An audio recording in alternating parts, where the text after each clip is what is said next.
Joyful Danish. Stay human. Is it even still possible to stay human? Maybe. It's not too late. Hello guys. Welcome to Joyful Danish podcast. I'm your host, Daniel, cryptotherapist here, trying to improve health in Web3. And I also try to interview different people in the space, even though I try to also think about Web2, but it's mainly Web3 that I feel like doesn't get that much attention. And it deserves that. So I'm happy actually to then say that I actually have two guests today. And one of them is called Ling Haus. Is that right pronounced? Yes. Yeah. Mental health advocate and artist. Web3 isn't just code, it's community, bringing mental health to the blockchain. And we have also Liti, founder of Pulse 404 Mon, democratizing financial literacy through mental, physical, and financial fitness. Web3 consultant. Welcome to the show. Thank you for having. Thanks for having us, man. Yeah, I mean, it's crazy, right? Like, you're in New York right now, and I'm in Lisbon, Portugal, but it can still happen. And it's just amazing to see that there's actually other people also trying to focusing on the mental health aspect of being in crypto. What made you decide to do this? Because you could just choose to be artist, right? And then that's it. Why the extra? Yeah. My main reason is just overall seeing how Twitter is and being in some of these spaces where people like can't speak their minds, not really a safe zone, or you have to, even where there were quote mental health spaces, is like they're giving you rules and all this and this to follow. Like, no, that's why when I do my mental health spaces, first of all, it's not recorded, and you just gotta let people speak, let them get whatever they want to speak about. There shouldn't be rules or anything, especially Web3, like you said, like people from all around the world, and everyone's, we're all humans, we all feel the same stress, so just trying to bring a little safe space to the craziness of Web3. And you, Alex? It's a great answer. So, what got me into it is, man, to people to say like you're not about the money, that's a lie, right? We're all here to make money, right? But at the same time, I kind of wonder, like, what can I do to give back, right? Like, I constantly am looking to pull out and extract, right? But like, how can I put in and like also cause good vibes and immediately like, feel good about it. So I'm like selfish. I do it for a selfish reason. I could say I'm selfless, but that's a lie, right? Like instant gratification you get from helping somebody is amazing, right? So that's why I do it. I learned that I have the gab of speech. I know how to speak. I know how to make people feel like what I want them to feel, right? So I'm a manipulator. And I learned that we're constantly being manipulated for bad. I said, what if I use it to manipulate people to do good and to feel good? And it's like that's what I'm about. I really like want to give back. And I think this is the way to do it. And that's through like self-motivation and to be like a role model to people. And I think this is just the start of something like much bigger than ourselves, right? Like this is the puddle that is going to turn into a deep ocean. But how do you then start? Like, did you start you guys with NFT, or was it something else? And then how did the health aspect came on top of that? Yeah, pretty much. Go ahead, babe. You answer first. That'll be the format here. I'll wait for the lady. I pretty much started with the mental health because I came into Web3 not knowing nothing, really wasn't really like a seller well, now I'm a collector. I wasn't an artist at the time. I really didn't know how it worked. But so I'm like, let me just be that one person trying to bring in the mental health aspect, right? Then at the same time, too, it's, you find yourself having to deal with your own mental health and the stresses of even trying to even start this thing because people, trying to get people to join the space, trying to get people to just follow the movement. Yeah, I mean, honestly, for me, it was one of the first things I used spaces for. So I didn't realize it was a mental health space at first, but then now thinking about it, I used to host a space that provided a platform for new artists, right? And I would just do it for like an hour a day. I called it the shill tank. And basically I would just let anybody come up there and shill anything. Like, I don't care if you're shilling you. I don't care if you're shilling your grandmother. You could be shilling me your new workout routine, right? Like, I don't care. Like, I want to see something that you're responsible for, right? And then I would give people their time. I would critique their work and I would listen to what they're doing. And then I would pay attention to the detail where I could answer their questions, right? And tell them what they're doing and how I like it. And I didn't realize it, but that was a form of therapy, right? I was giving people my time, their attention. I was making them feel like they mattered, right? And now I get that. Now it matters, right? Because when you ask me, like, when did we start this and how did it start?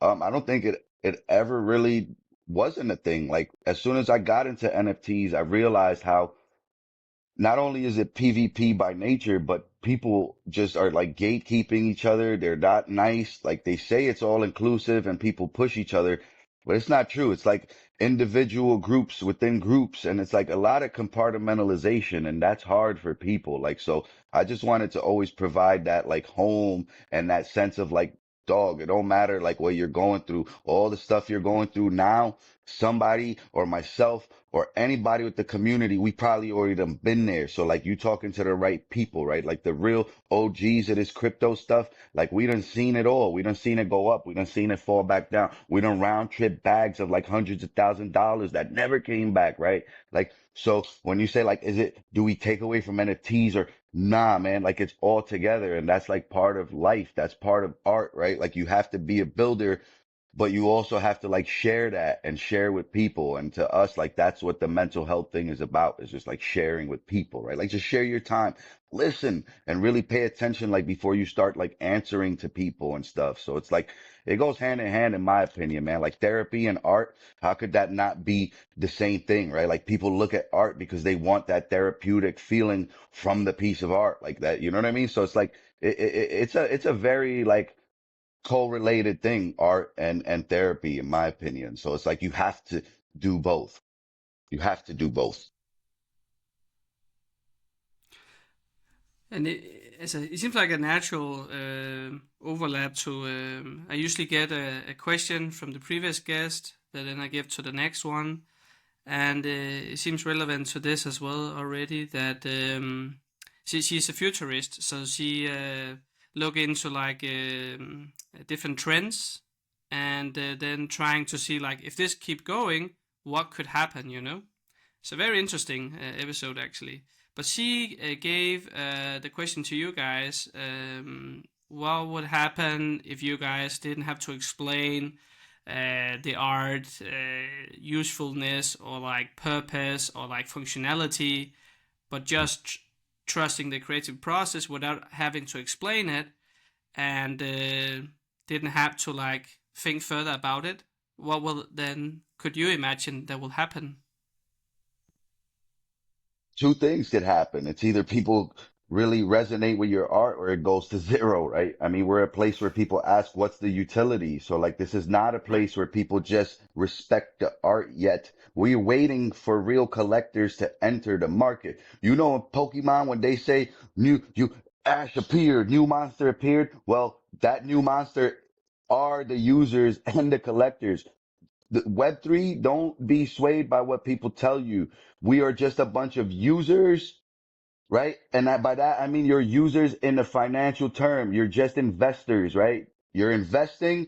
And then the other side of it is there's builders and there's an overabundance of both. And with those two people, one thing we don't have, it's people to come use all the products, the people to come play the video games. So like, when they say we're early, yo, we're so early that we don't even have a user base for half of the stuff that's built. That's why it doesn't last, because like, we build it in a time when no one's here in the hopes that we could just go sideways and have time in the market. But that takes a strong person with a really rooted emotional sense. Like, you can't derail, you can't unravel, you can't crash out. They're waiting for you to do that, right? So like, this question you ask is very convoluted, right? Because it's like, what happens to art if you don't explain it? It probably dies, because like, these people here on blockchain, they don't really get it yet. Like, they're not real true appreciators of the art, and they need the explanations because they just don't get it. Like they don't get art, right? So it's like you have to explain it. They're all investors. They're all like these nerdy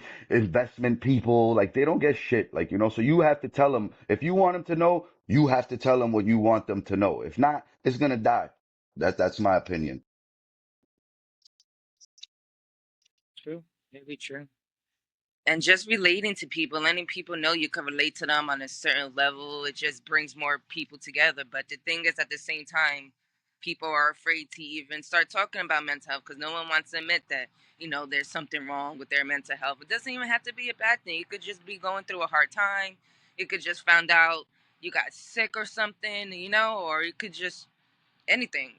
But I think too many people are just afraid to be on that platform, which is very confusing just to even understand. I think it's more than that too, right? Like people don't think as a founder, like what happens to us in our day-to-day life that might make you want to take a couple months off. Like all transparency here, right? And since October of last year, I've had like five close people to me die, right? Like I mean like best friends, childhood friends, people committing suicide, my grandmother, like yo, when things like that happen, like you either get beaten into submission or you get forced in the fire and you become the hammer to do the beatings, right? And it's like people need to remember, like sometimes we need that grace. We need that period to just chill out. Don't dump our charts. Don't come saying we're scammers and shit. Because like when people go through stuff, you don't pounce on them, right? Like life is already doing that enough. So like if you like these people, you respect their brand, you go ask them, yo, Liddy, are you okay? Like, we noticed you're not yourself. Like, you don't come into the Telegram. It's your Telegram. Like, you don't come. Like, what's the problem? Right? So, like, we need to do the digital check-in, right? And maybe that's what our show should be moving forward. Like that digital check-in. That's the name of the space because people don't check in on each other in real life. You have friends. They don't call you. They don't come see you, right? My friend died. Nobody found him for 2 weeks. For 2 weeks. Who was this people's friends at the time? Right? Like he was my childhood friend. We grow apart because of life, because of the responsibilities, because of lives. As adults, we change, right? But what shouldn't change is the fact that we need people around us to come check in on us every now and then. How can it be? You don't have somebody to come check on you? So that's why I feel like it's another importance of me kind of always trying to do better and push and try to keep in mind like that social aspect, but more than that, like the therapy to the socialness. Yeah, we could talk and be nice, but let's like provide people with good habits, right? Like, let's undo the bad ones and like always push for that. And sure, if people don't want to hear it and they get shaken out and they feel like I'm preaching, good for you, dog. That means you weren't ready to hear what I had to say yet. But when you need it, I'll still be here, right? And like, you just gave me the perfect idea for the stream name, you know, the digital check-in, because it's true. We need everybody to come check in today. I need to know you're still alive. I want to hear how you're doing. How's your family, right? Every Friday we check in on each other, and that's the whole point of this shit. I don't want to hear about like crying and stuff like that. You could cry to me, but that's not the point of this. Like, you know, we want to see you regardless of if you're crying or if you're happy or whatever. And that's the whole point. Like, don't just come cry. Come tell me when you're good. I want to hear that you're good. Right. So like, you know, I think this is like a great thing that you provide, Daniel. And it's like, thank you for even inviting us because it's converging the paths of three people into one. Thank you for being here because just the fact that we take the conversation and ideas get created and whatnot, that's the thing, you know. It's one step at a time, and yeah, I really think this is productive. This is great, you know. But what do you think, Jasmine? Do you have something? Me, I just feel like it's one of the greatest tools bringing mental health into Web3, especially sometimes you feel like you're more connected to people over the internet than your own neighbor. So why not do a daily check-in? And there's sometimes after we do spaces where people are messaging us like, "Oh my God, thank you so much. This related to me. You made me feel so better." So it's very important. Even the people don't want to come up and speak, but they can relate to what's getting talked about. I mean, it's one of the best tools we can use as a human being and the platform we have. Yeah, for sure. It makes me remind me of two things. One thing, like I feel like that is also sure we can have other people to check in. That's one thing, but we cannot always be dependent on it. So there's also like a self-reliance of trying to slowly learn the habit of how can I check in with myself.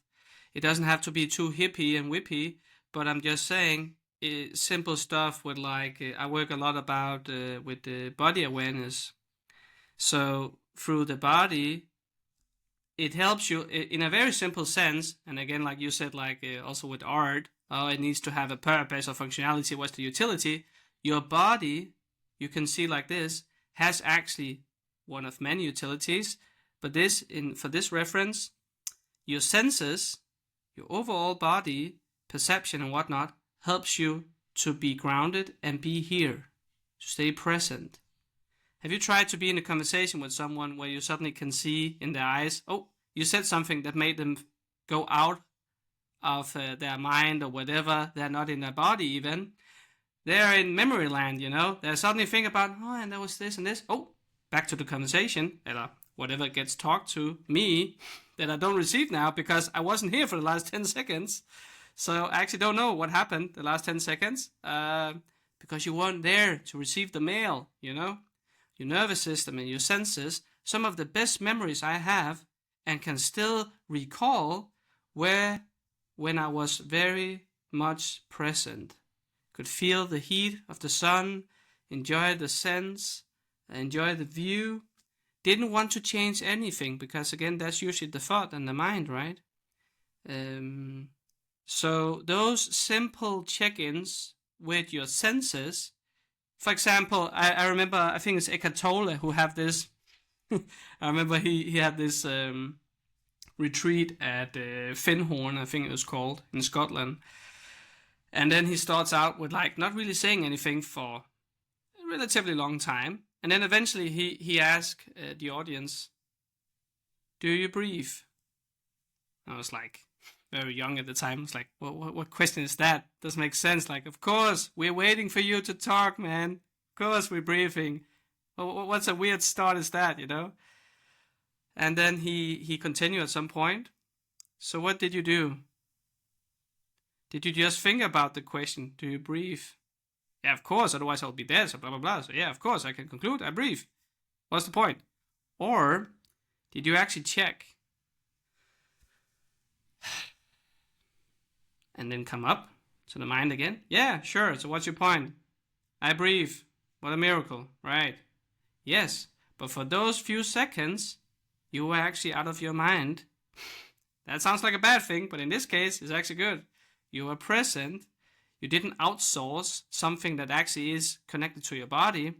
You checked, and while you check in, you actually figure out what's the state of your body right now. Okay, I guess if I had to think about it, yes, I did notice that my breathing was a little bit superficial. It wasn't that deep. Okay, so maybe there's something there, right? So the more pressure we get, those are certain signs that we can start to notice when we do these check-ins. So I really think that, yeah, it's going to be amazing what you're going to do with your spaces. I think it's a great idea because this allows people to slowly open up and experiment with how they can check in with themselves as well. But sometimes we do need role models like you guys also are. So yeah, that's Yeah, amazing. because And the other thing, yeah, go sometimes, on. you know, being human, some people just need that little push, and once they see other people doing it and other people, they, because everyone thinks, you know, oh, this person is perfect and all that, but once they hear you talking and you can relate to, you know, they can, then they start, you know, following. And just like you said, especially your own health is very important. Like health wise is very important.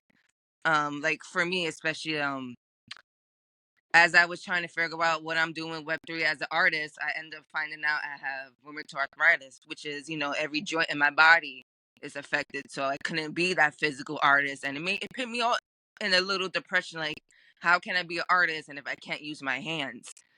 And then, you know, I started talking about that. Then, thank God for my husband. He put me on this whole healthy diet because the medication was pretty outrageous. Pretty much the medication, the side effects would have been losing my life. So then you got, you know, even though that's happening, you got to make sure you're still in a good mindset. Because the main cause of a lot of people's, you know, passing or downhill is stress. You know, you gotta make sure you're good. You put your own health first, and then be that person everyone wants to lead. Because You can't leave people out making sure yourself is in a good place. Yeah, it reminds me of a dream I had where I was like, the world had stress, but I also had stress. But I wanted to cure the world for all the stress, and I completed. But there was still one person that had stress and couldn't feel that. Well, the world is stress free now because I was still stressed, right?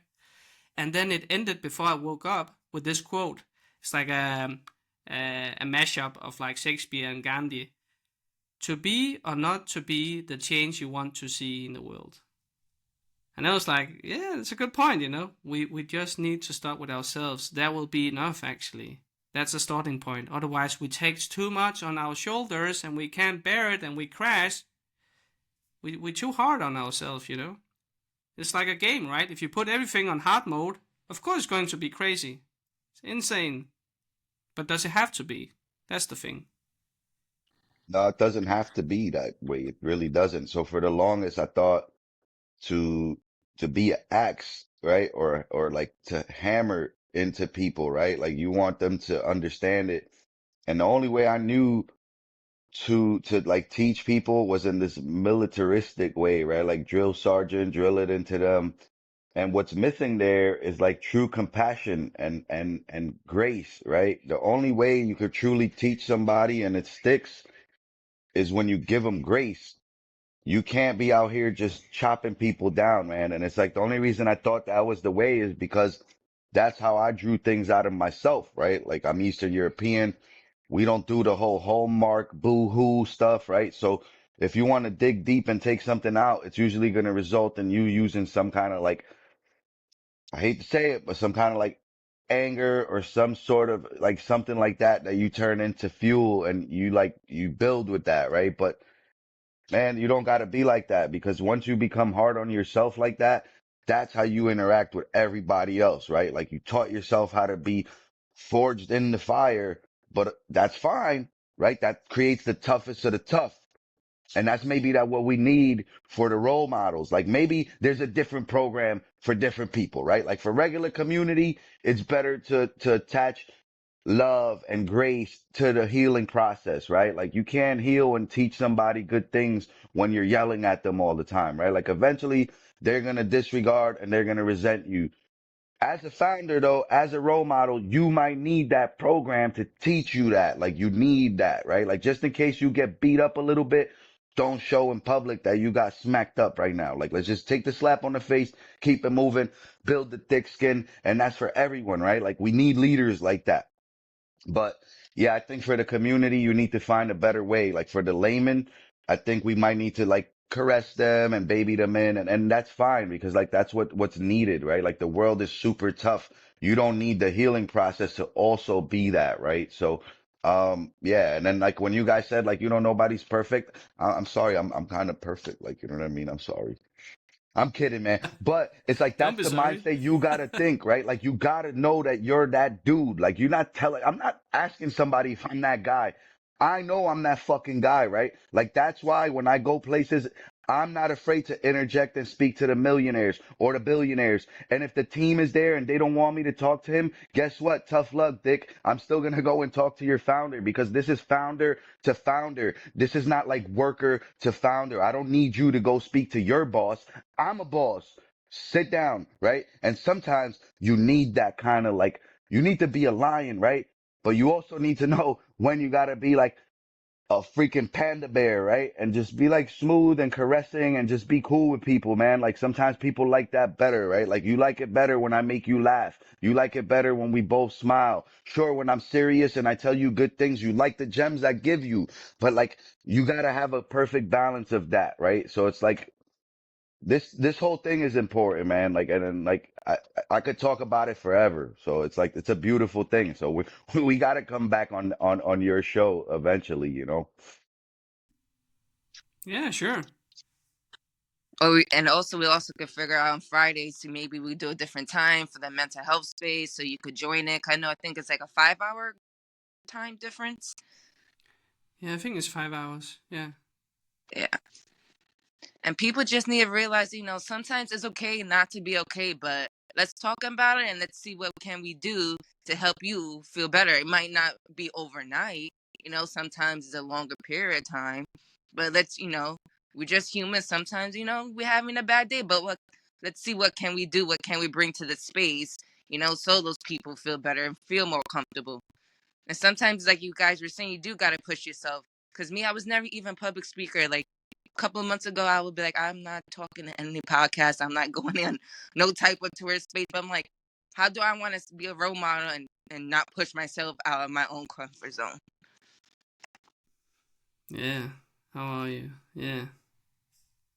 I think I had a little bit similar stuff. Yeah. But yeah, eventually it was the same conclusion. I have to do something, right? Because otherwise nothing happens for sure.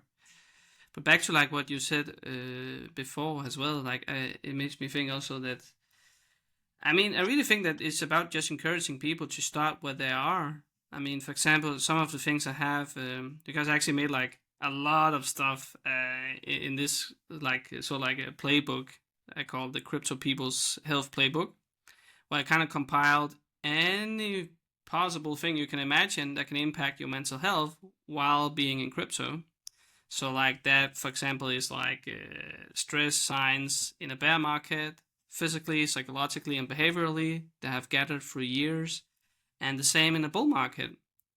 Different scenario, different signs, different problems. But there's also a lot of different exercises that I kind of have created along the way, because I've also been in the space since 2018. So I kind of know what it's about, but I'm also a proper therapist. I actually have a degree in what I do. So that was like the challenge to translate what I knew about the body and the mind into a language that people could understand and relate to in crypto. One of the things that I've thought of while you talked before was actually the things of, like, for example, just being grateful or have some kind of gratitude practice, right? Sometimes that becomes a little bit too positive for many people. So, funnily enough, I actually created two versions of that. I call it the unpleasant gratefulness and the pleasant gratefulness. Let's say, because for example, some people are a little bit more pessimistic and a little bit more negative, right? And that's a state that you shouldn't neglect or avoid. Face it. Okay, I'm negative, right? But I'm not faking it. I'm mad as hell, like that man. What's that old movie? I'm the madman. I'm mad as hell. He goes crazy. He's like this TV host. I can't remember the network. I think it's called. And then he kind of creates a whole movement. He becomes like, he makes his whole show, and people starting to express this suppressed anger that I actually have as well. Just because of one person dared to share that. Yeah, he's not happy about his life, and yeah, he's mad about it. But just to give an example, just quickly, the unpleasant gratefulness is, for example, a form of gratefulness that is often driven by fear, a form of like, I'm grateful for that this didn't happen to me, or I don't have this in my life, and I didn't have to do that in my life. So, for example, well, at least I don't have dementia, or at least I can remember that I have. No, kidding. But like, the mafia is not after me. I don't have a deadly disease and only 2 weeks to live. Stuff like that, It's unpleasant, but it's something that you maybe could be grateful for, and maybe it's easier to think of and find stuff that you could be grateful for, even though you maybe are a little bit pessimistic or negative in your mindset at the current state. That can change, and then slowly you can maybe mix it up to the pleasant, grateful things. So that's reverse, right? Things that are often driven by joy and happiness, that you were happy that did happen to you, and that you do have in your life. So, for example, very briefly, I have done this for years. Every evening before I go to bed, I think about 3 to 5 things that I enjoyed and I'm grateful for, but it has to be from that day, the same day. You cannot reuse stuff that happened yesterday or last year or last month, because otherwise the exercise tend to be a little bit, then I guess I'm grateful for this again, and the same thing like yesterday. It has to kind of still feel real and trigger that, I'm actually still kind of happy then, for these things, even though maybe they're tiny things, right? That you heard a nice song on the radio that you forgot that this is actually a really great song that I listened a lot to when I was a teenager, you know? Or you saw the sunset, or you listened to some birds singing, or you had a really tasty lunch. It can be many small things, you know, doesn't matter. But the key thing is here, if you do it before you go to sleep, your deep sleep otherwise get cut in half. If you think about worries and negative thoughts, it will impact your sleep. So this is actually a great way to help with that. Oh, anyway, I'm rambling. What do you guys think? Do you have certain things and tools that helps you guys to, take care of yourself? I mean, just waking up and just being thankful for another life, be able to get up, be able to speak, be able to being a leader for people, helping people out, and just being thankful mainly just of life and being able to see another day, because life's too short in this world nowadays we in. It's pretty crazy. So Yeah, that's great. I mean, I love it, right? You always, this is what I mean about kind of like being extractors, right? Like we're all extractors in life, and it's like we forget to put back. And by that I mean like give back into the universe and just say thank you, right? And I couldn't agree more. So like you started it by saying that your ritual is at night before you sleep. Well, like I do it in the morning. So like maybe I'm gonna start doing this at night too and like say the things that I'm grateful for specifically in the day. But I have a mantra that I wake up to, right? And I say, thank you for any joy, abundance, or love that happens to find me today. I'm open, receiving, and ready, right? And ever since I started saying this into the universe, I've been nothing but blessed with many opportunities, with so much abundance. And like, not only just for me to have things, but I've been able to abundantly just give away to people. And that is the best because like when you give away, you're just giving into the universe and the universe gives you back. Right. And like people forget that the way you get the things you want is by shedding yourself of other things. Like you have to give yourself or give something, right? Like this is a 50-50 relationship and that mantra and that saying thank you and appreciation is part of that giving back, right? Like you need to be cognizant and realize how lucky you truly are. Just to say like, I'm happy that I woke up today and I don't have anyone dead around me or I don't have any health issues, right? Like these are the things that you need to always speak into existence and keep them like that, right? Because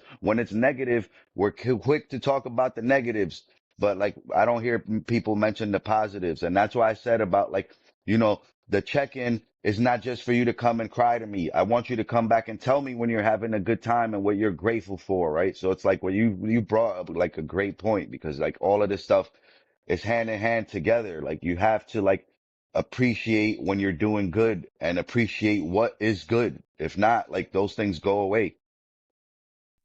Yeah, I really do.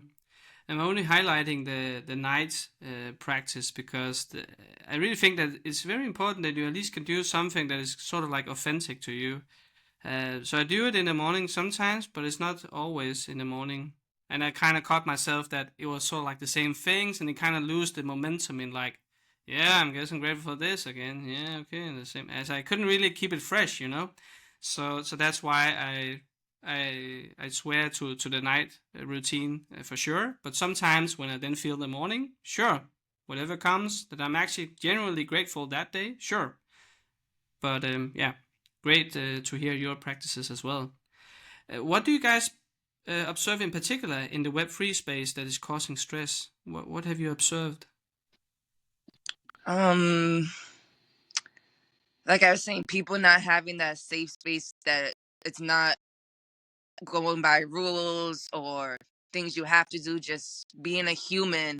Everyone forgets we're just humans, and sometimes you just gotta vent about the day, or sometimes you gotta, brag a little about yourself, but there's not really no places in Web3 in which you can do that, especially nowadays. Even some people that don't want to be so, on the screen 24/7, you find yourself doing it anyway. It's the world we live in. It's just everything is connected, no matter if you're on your phone, computer.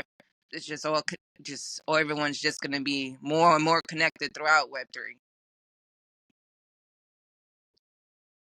Great Right. answer.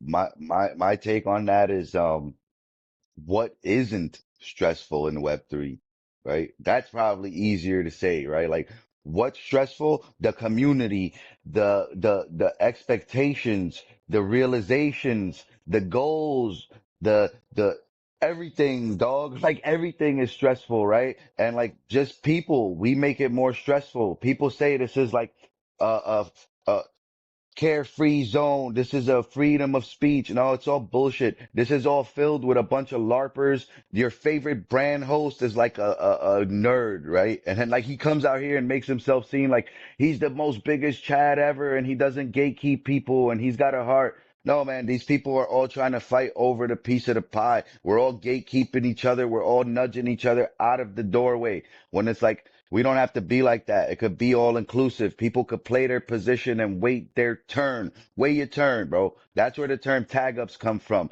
We as founders put more stress on ourselves than needs to be. There's already enough stress from community expectations. There's already enough stress from your own expectations, right? There's already enough stress from your VCs and trying to get money and how do we generate funds? How do we make this happen? Just the creative process of building alone is stressful. Then to take that and implement it and push to the next level, that's stressful. So like, yo, dude, like anything is stressful, right? Me coming on this space to somebody, that could be stressful, right? Like, but that's the stuff that I am here for. I'm here to tell you, like, let the stress be good, right? You need the stress sometimes, but don't let it overburden you, right? Like take the stress, take a breath, like you said, right? Like, do you even breathe, dog? Like, do you even like breathe? I haven't seen you really breathe once. Like, you go, that's not breathing, dude. You're just like barely staying alive. Like, can we get a fresh Yeah.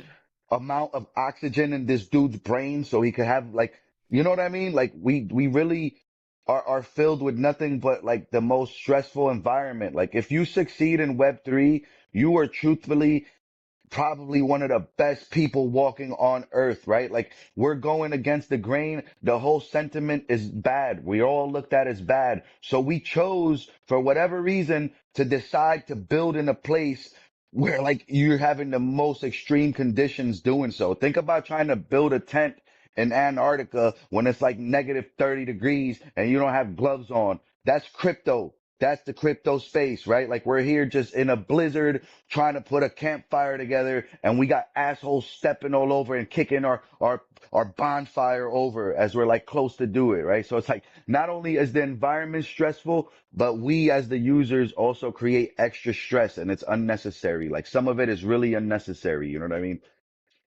I Yeah, hope it's I definitely conveyed that extra. well, you know, because the like it's a lot, man. What you said is true. It's extra. It's not needed. Like you don't need to do that. Like, you know, we don't need to. Do you have some ideas to how to maybe prevent that extra to be added on, or to be aware of like, oh, now I'm actually adding more that, yeah, it's not Absolutely, man. needed. I always like my idea is always to like to show humility and to always like put myself out there and I'll show the founders and speak about things that happen to me and that helps show you like look at the stress everybody already has and the way that we think of doing stuff usually is not the best way. Like the first person to do something is not the person who did it the best. Right. Like, so we all need each other. We all kind of need to like, this is what I always tell people. Like, it's not just me, dude. Like, it's us. You need to help and put back in the fucking pot. We're all taking out of the pot all the time. But what have you done to really benefit? And like, the faster we could all get together and reinvent the wheel of what a standard is of like communities and co-founders and just us like together, right? Like there needs to be a standard of how people behave and interact, right? And when people are being too negative or too stress inducing, there needs to be somebody who kind of like goes, yo, bro, come here real quick. Let me talk to you. Like, you know what I mean? Like, oh, what you're doing there is good, but you're going about it the wrong way. The way you could do this better is by blah, blah, blah, blah, blah, blah, blah. Right? Like, we all could help each other, man. Like, people don't realize some of the stresses they give other people. They know not what they do, right? It's the truth. Like, sometimes people don't even know the stuff they're doing to people. And sometimes you just have to tell them, like, oh, bro, what you just did there, that shit was whack. Don't do that again. Don't do it again, right? And you need men like me who will really tell you, like, bro, I'm telling you what it is. And if you really want to test that after, we could do that. Like, cause I'm all about that test. Like, you want to test something? Test, bro. I'm like a rubber band, but no, like the harder you push at me, the harder I'm gonna slap back. So like, you might want to be careful and try to approach people who are trying to help you in a better way. Don't be so combative, dude. Like, have less pride and more humility, right? Like, we all need to humble ourselves down, leave the pride at the door. And like, that's where a lot of these extra stress moments come from. Like, we all think we're like, the top dog and we're like the best person. Like, dude, we're all nobodies until we are, right? So like act accordingly, brother. Like we all just faking it to make it. We're all trying to be somebody or like, portray ourselves in a certain way. But like if you really are that person, you don't have that stress. Like you see, for me, I don't carry that stress of who am I because I know who I am. And that's why when I speak, people know who I am. And we need more of that, like less pride, less like two ears, one mouth, right? Like, yo, you got two ears. That means listen more, talk less, especially a lot of people because they have not so many good points to make, right? And in crypto, we're all kind of just want the mic to be on stage to go, look at me. I'm Liddy. I'm Liddy. I'm talking. But like sometimes just listen, like people need to listen, right? Like that's a lot of it. It comes from us spreading the message, but once again, if the people don't use the utility, it doesn't matter how much good things we bring to the table or how many good points that I could teach you to use to help you get yourself out of situations. If you don't come and do the work, it's done. Like, so it's like even that in itself, like there's so many stressful factors and like we need people like ourselves to no matter what that is or how much more stress is added through our journey, we need to always share that and push forward because our journey and the way we handle it is a therapy. That is a therapy to people. And sharing that will teach somebody how to cope and develop the skills that are needed to deal with this kind of stuff. So that's why I always say, like, don't be afraid to share no matter how personal, no matter how crazy, because that is what everybody deals with. Life doesn't stop at personal. It doesn't stop at crazy, right? All the situations we put ourselves in, we think like we're the only ones. You're not the only one, right? So share your stuff, share your journey. And then that's how you encourage other people to break out of their little like, cocoon and let them become little social speakers and little butterflies. And then when you see them just flourish and be on all these stages and now they're doing the work you taught them, well, like that's what it's about, right? Like we need to empower people not only to hear what I'm saying, but I need to be able to understand it enough to where I could tell it to somebody where they get it, right? And it's not too technical. And now they could unpack it in their terminology, their nomenclature, and now they tell their audience and they're like, wait, this dude really said it in a way. Yeah, we all build off of that. But first, you need to know how to unpack it and speak it to the next person to convey that you understood it, right? Like some people shouldn't be trying to teach this stuff because you're confusing people, dog. Like you don't know how to really define it. You don't know how to explain it. And that's fine. Like you didn't figure that out yet. You're still a student. Be a student. Learn. Don't be afraid, right? Like that's a lot of it is that. It's like we're afraid to be in a space that says mental health because it might suggest that you have something wrong with you. Bro, there's something wrong with every one of you. Every one of you. Stop thinking there isn't, right? Just like there's something Yeah. wrong with me. And I could admit that. The way I know there's something wrong with you is because I know myself. Right? In order to know people, you need to know yourself. And people don't get that. They're like, well, Liddy, you're so direct and you're so like straight to the point. Well, don't fault the Eastern European in me. It's what we do. Like we come out of the bush and we say, hey, this is what you need, right? And whether you take it or you don't, that's what we do. Like we don't do the bush. We don't do the hallmark. We don't do the like, you know, back and forth, back and forth. Like this is what we're trying to achieve. Here's the points I got to make. Do you have some points? You don't? Okay, I'll see you next week. Let's see if that worked. If it doesn't, come back. We try something else. We spin the block, spin the block. I'm like Jen Psaki. Don't worry. I'll circle back. I'll circle back. Don't worry. Are you from East Europe, you say? Or like Yeah, I'm your from family? Romania. Yeah, I was born in Well, dude, Romania. Yeah, yeah. guess where I'm born from? Romania, Moldova, something like that. Romania. Either Bucharest or Vulcan, apparently. Du-te-mă de aici, uite ce chestie. See how I beautiful cannot Web3 speak. is and connecting? I cannot I'm, speak I'm from Romanian. I was an Brașov. orphan. I was an Oh, orphan for the first 5 years, and then I got adopted to Denmark. But I started in Romania, apparently. Look at that. This week, you're the second person that I'm on one of these voodoo land shit, right? Like where I call the internet like this is like dreamland. This is crazy, right? But you're the second Romanian that I've met in like all over the internet, and it's the craziest thing because you don't expect it, right? And this is the whole point of sharing. Like share. Don't keep anything close to the chest. You never know what you really develop out of sharing. So it's like, look, the universe keeps doing this to me. The other day I was going home from work and this new movie that's coming out with Idris Elba, John Cena, it's called Heads of State. It's like a political comedy or something, probably like one of the first of its kind. And they had this whole thing set up where they had a portal that shows you somebody on the other side of the world in the UK.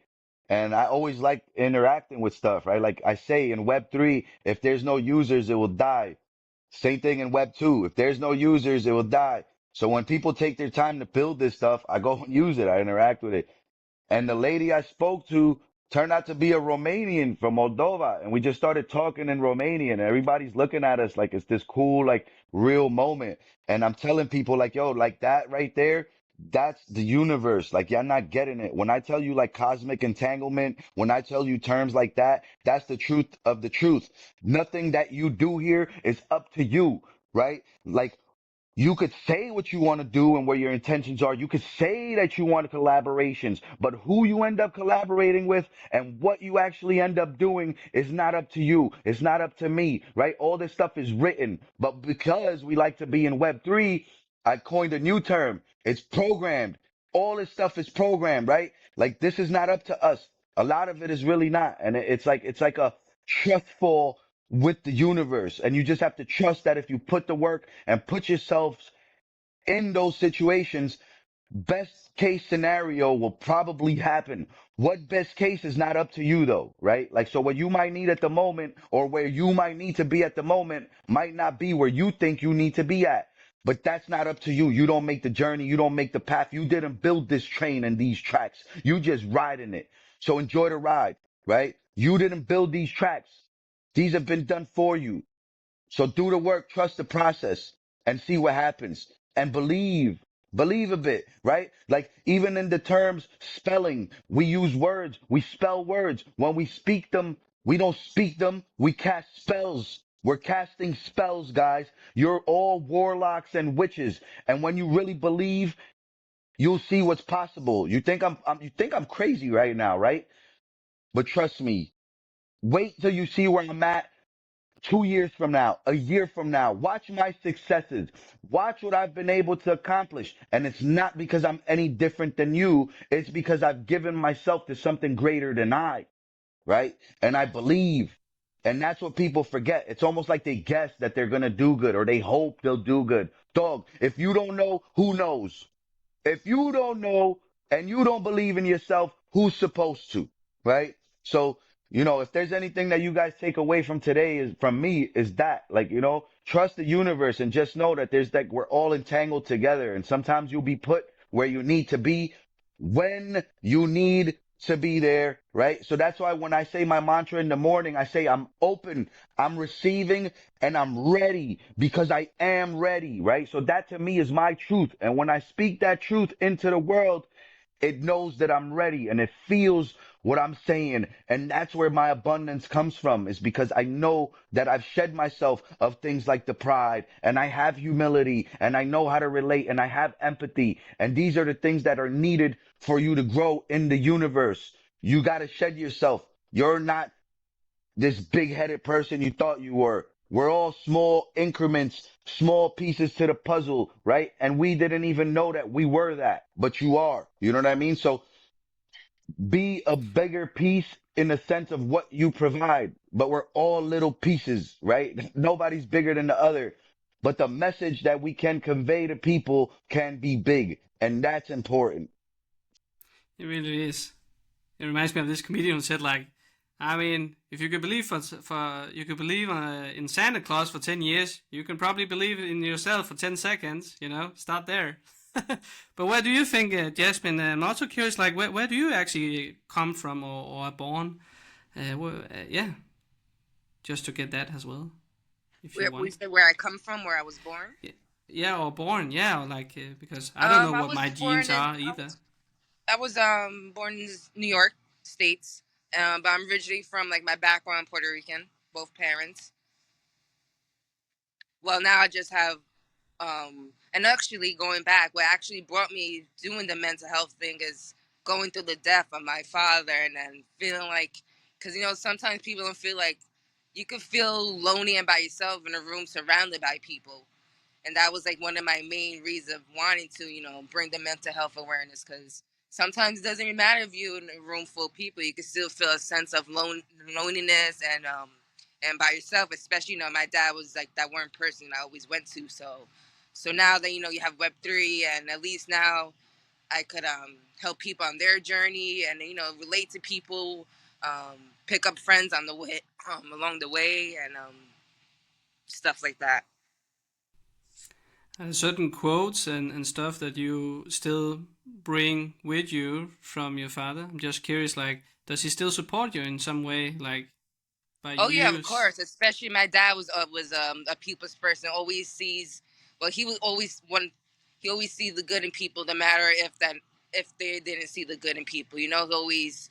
And he was always just smiling and bringing a little more joy to people. So that always sticks with me. And he was always thankful too. Like no matter what day it was, or if he had a bad day, he was just always thankful. Just be able to wake up, to breathe, and he was always wanting to support other people and help other people. He was a big helper. Like he'll help someone before he helps himself. Hmm, nice. And I Because want that's to add I to that, really man. Like, yeah. just Go real on. quick, like, sometimes we're not even cognizant of like what is given to you, right? Like, I feel like I was put into her life for a specific reason, right? And I was there in her tough times. And it's like, you don't realize the gifts you get when you're being in a place where things are taken away, right? So with the takeaway of something so important, most people wouldn't have noticed how important the gift that they received after was. Like, so with death comes life. And like that's like the truth sometimes. Like, sometimes the universe takes something away, but it also gives you something that doesn't replace, but like it could help you cope, and it's there for you, so like be cognizant of those kinds of things. Cause sometimes we don't notice, and that's okay. But just know, like, the universe is conspiring against you, and that's a great thing. Like sometimes it's against you, but you want it to be with you. Like have the universe conspire with you, like not against you, right? So like be positive and put these things into the world. And it's like, to see her go through that kind of stuff and see her blossom into something greater. It's what happens when you really like take a hold of the situation and don't let it really like make you crumble, right? Like a lot of people, they anytime something like this happens, they unravel and they lose all the progress they made, and now they have to restart. Like you start smoking cigarettes again, you don't eat right, you stop working out, you become a fat ass, right? It's like all these things happen, and it's like you don't have to let it do that to you every time, like, but we need practice to become great. So it's like sometimes, it might happen over and over again until you develop the skill, right? But it's okay to also not do good, right? Like that's also the point I want to make. Like it's okay to feel down. It's okay to cry. It's okay to not be doing well, but like get out of that as fast as you can. Whatever it takes for you to get there, you need to get yourself out of that ASAP, right? And not just for you, but for the people that are around you. Like one thing that I've learned about myself is I have such an infectious personality that I could either help you feel like you're the best person in the world, or I could just destroy everything and I could be the Thanos and I could ruin everybody's time, right? But knowing that, I want to be a creator, right? I want to be a tool used for creating. I could use a hammer to break stuff too, but we all know universally a hammer is used to build, right? So that's what I like to consider myself as. I'm a hammer, right? Like I could build or I could break you down. So act accordingly with how would you like me to interact with you? You know what I mean? And it's like a lot of people need that, It's like people don't know what they need until somebody else tells them. That's the unfortunate truth, right? Like Richard Hart, he says that a lot, right? Like people buy tops. And I now realize what he meant. Like I thought it was just monetarily, like, monetary tops. like charts, getting in late on investments. But no, they're buying tops socially. They're buying tops in a mind share kind of capacity, right? So you let the influencer influence you, telling you that it's time to go buy something and that this is important. Guess what? You just bought the top, right? This was socialized and it was conspired against you to give you the feeling of FOMO, and you bought into that and you just bought the top, right? Like most people don't want to ride with a person like me or Ling or you when we build from the beginning because they don't see it, right? Like they'd rather have the celebrity tell them what they should go and do. And it's like, you guys need to find the communities that resonate with you from the ground up and build with these people, because when they make it, you make it. And then it's like, it's so much better to build up and to be proud of what you guys built than to show up at the end and want to jump on somebody's coattails, right? We could all do that, right? But what you get there is not true respect. You don't get true leadership because they're pulling you, not pushing you, right? You don't even know what they're doing in front of you, so they could do whatever they want while they're pulling you around. Secondly, it's just like it doesn't build character, right? So Jasmine's boss has a funny way of saying it.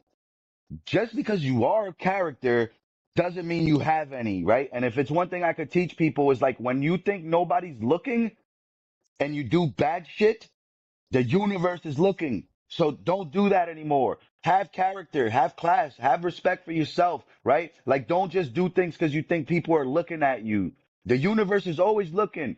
It knows what you're doing. And if you think you're not worthy yet, it's because you aren't. It's because you're doing stuff behind the scenes and you think you're getting away with it. You're only cheating yourself, dog. Don't do that. Don't do that. All right?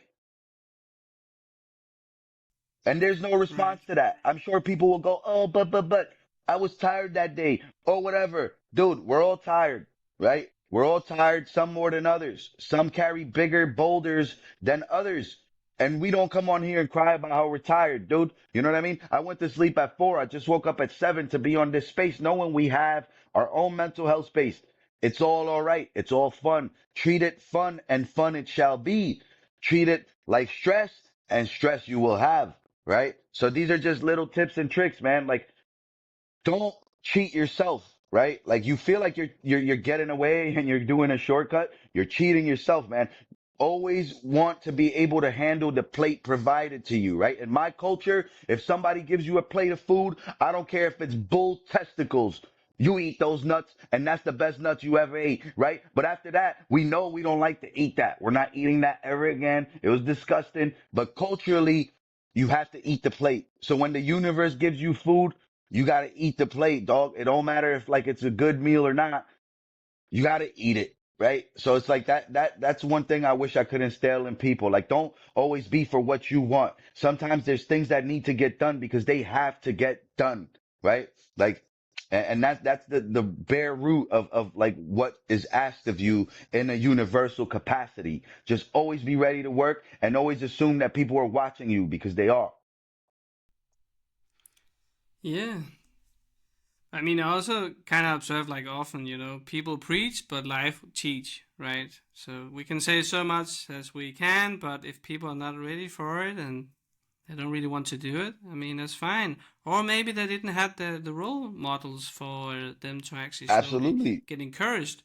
So that leads me to the next question. Like, maybe it's Jasmine, obvious. Maybe with you, like one of your role models seems to be your dad, for example, if I'm not wrong.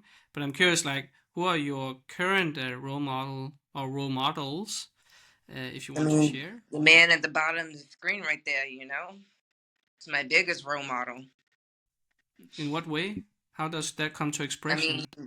pushing me because, like I said, I would never even start all this public speaking because I'm not a public speaker. I was that person in class that hated to go up and present, especially because I have like a little speech impediment. So that was another thing to have to get used to because there be sometimes I know what the word means. I know what how it's what I'm trying to say, but it doesn't come out as what I'm trying to say. But he always keep pushing me to do better, and to just trust in what you believe and don't give up. And they're all nobodies. They're all nobodies. Most of the people who try to like make fun or they try to have negative stuff to say. You know, when I say like we're all nobodies, I mean that in a good way. When I say like people that are there to insult and to bring people down, those are real nobodies, guys. Like their opinion doesn't matter. Like you just let that bounce right off because it's like, it's nothing. It's unnecessary, right? If you don't have anything good to say, don't say anything. And those are the people we're looking for, not the people who are loose with their tongue, right? And like, I feel like your wife, your husband, that is your motivation. That's your glue. If you don't have that at home, I feel bad for you. You know what I mean? Because that's what a true marriage should be, right? One person has enough to take care of both of you guys, right? And I don't mean it financially. I mean enough in the tank mentally, right? Enough to push both of us. And it's like, you want somebody who really wants to see you do better, right? Like, I don't care if she outgrows me. I want to be a stay-home dad. Shit. I'd rather she goes home and goes out, makes more money. I get to stay home and work on art, right? Like, it's like, I want to empower women. I want to empower my wife. That's my better half. If I don't help her get better, what does that say about me? Right? So it's like, you can't say you help people and then you have your wife there in bad situations or not positive like you and not being like healthy. And like, the way I've realized that I need to do this stuff is because people ask me, like, you know what I mean? People come to me and they say, yo, Liddy, yo, Alex, I see you eat a pie of pizza and then you take your shirt off and I could wash my fucking clothes on your abs, right? And it's like, dog, I'm no different. You could do the same thing. I'll give you the workout plan. I'll give you the whole nutritional, everything. And like once people started coming asking me, that's when I felt like kind of validated. Like I always felt like it's never enough. I need to work harder. My body needs to be better. My smarts need to be better. My speaking needs to be better, right? But But like that's back to the people came. example. That when you become the example, like again back to the example of the dream of like, oh, everyone has stress. I'm going to have stress already, just think about it. But let me cure the world. And I did it in the dream, but still had You stress. got to cure But if you do yourself it the other first, way man. around, what? You got to cure yourself first. Like it all, think of Exactly. it like the And then airplane people will come to you. analogy.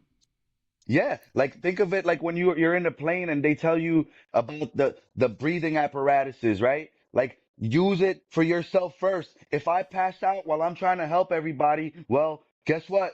The role model and the leader just passed out. You guys are done. Like we're all done here, right? So it's like, yeah, Good. man, take care of yourself first, especially if you have something to truly offer people. If you feel like you're a gift, and it's not because you feel like that, because you have a big head and you have pride, but because people have told you and they've expressed that they need your help. And you've become that because they made you that, right? Like sometimes you become who you are because people made you that, or they put you into that position because it was necessary and somebody had to step up, right? And that's how sometimes we get into the roles that we're in. Like you might have not necessarily wanted it or known you needed it, but you need it, right? Like, and you need to do it. And it's not for you, but for everybody else, So it's like, it's crazy, man. It's like the whole stress, the whole mental thing, this thing to have 1 hour to speak on it is like not enough. Not enough. Like we could speak on this like for an hour for the next 365 days and it's still not enough. Yeah. But less is more sometimes, you know? And we have to start somewhere in this great, grandiose buffet that this could be. Uh, Jasmine, do you have more role models you want to add um, or highlight? Couldn't find the speaker button. I mean, that's my major one that right there. I mean, I would love to say my mother is my role model, but I'm gonna be quite honest. She's not. My oldest sister. One thing I could say, I always try to be a better role model for my nephew, for my little brother, But a role model, the only one I really have is I must say my husband. Nice. What Appreciate about that. you, Alex? Do you have certain role models in particular Hell you want yeah, to man. highlight? My role model, and he doesn't even know it yet, but my role model is Richard Hart, right? He's one of the best people in crypto and he's called a scammer. This guy has made people millionaires. We beat the SEC because of this gentleman. All he does is try to give back. And I call myself Baby Richard. Like everybody knows, like ever since I started my founder's journey, I call myself Baby Richard. And I didn't really understand why I did that until a couple days ago. And I feel like what I embody from Richard is the social gab, the art of speaking and being able to convey the message, but also to make you understand and feel it, right? And to motivate. And I learned that that's what a true founder really needs to be, right? A community really needs a leader, one that doesn't show frustration in the public. It's always there to rally and boost morale. It's never to cry, right? And if he cries, you'll never see it. I guarantee Richard cries, but we don't know it, right? It's like, does a bear shit in the woods? Yeah. Does Richard Hart cry? I don't know. We haven't seen it, right? But that's what you need. And that to me was huge, right? Because if you could make it here when everybody's pointing fingers at you, calling you a scammer, when all you do is give back, if you could remain the way you are, then that's the person I want to be, right? And it's as simple as that. And I don't need other role models because like this is just one is enough. But if I was going to say another, I say my mother is a perfect role model. She came from third world Europe, right? Third world poor, had to scrounge and work for people she didn't want to work for, go to school to become a well-trained software engineer. And now she's been working for companies like IBM and other companies. And she's in her 70s. And guess what? Young people can't shake her out of her role. She works at home and gets paid to work from home. And every time they cut down and cut down and cut down employees, guess who still stays there employed? My mother. So this is somebody that's like super impressive to me, right? Like she always furthers her education. She doesn't allow the train to leave the station. She doesn't allow these new youth whippersnappers to come over here and start talking in a way like if she's old school and she's outdated tech.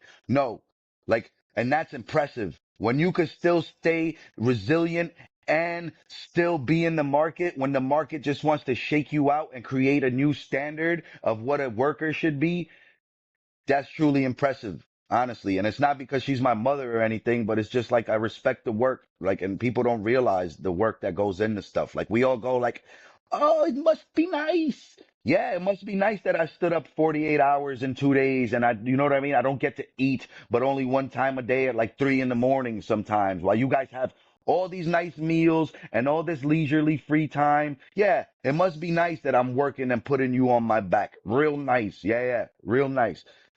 Like we only see when it's time to party. We don't see the work time, right? And like people forget that. Be careful what you wish for, right? It's a true thing. Like when you say, "Oh, I wish I was in that person's position."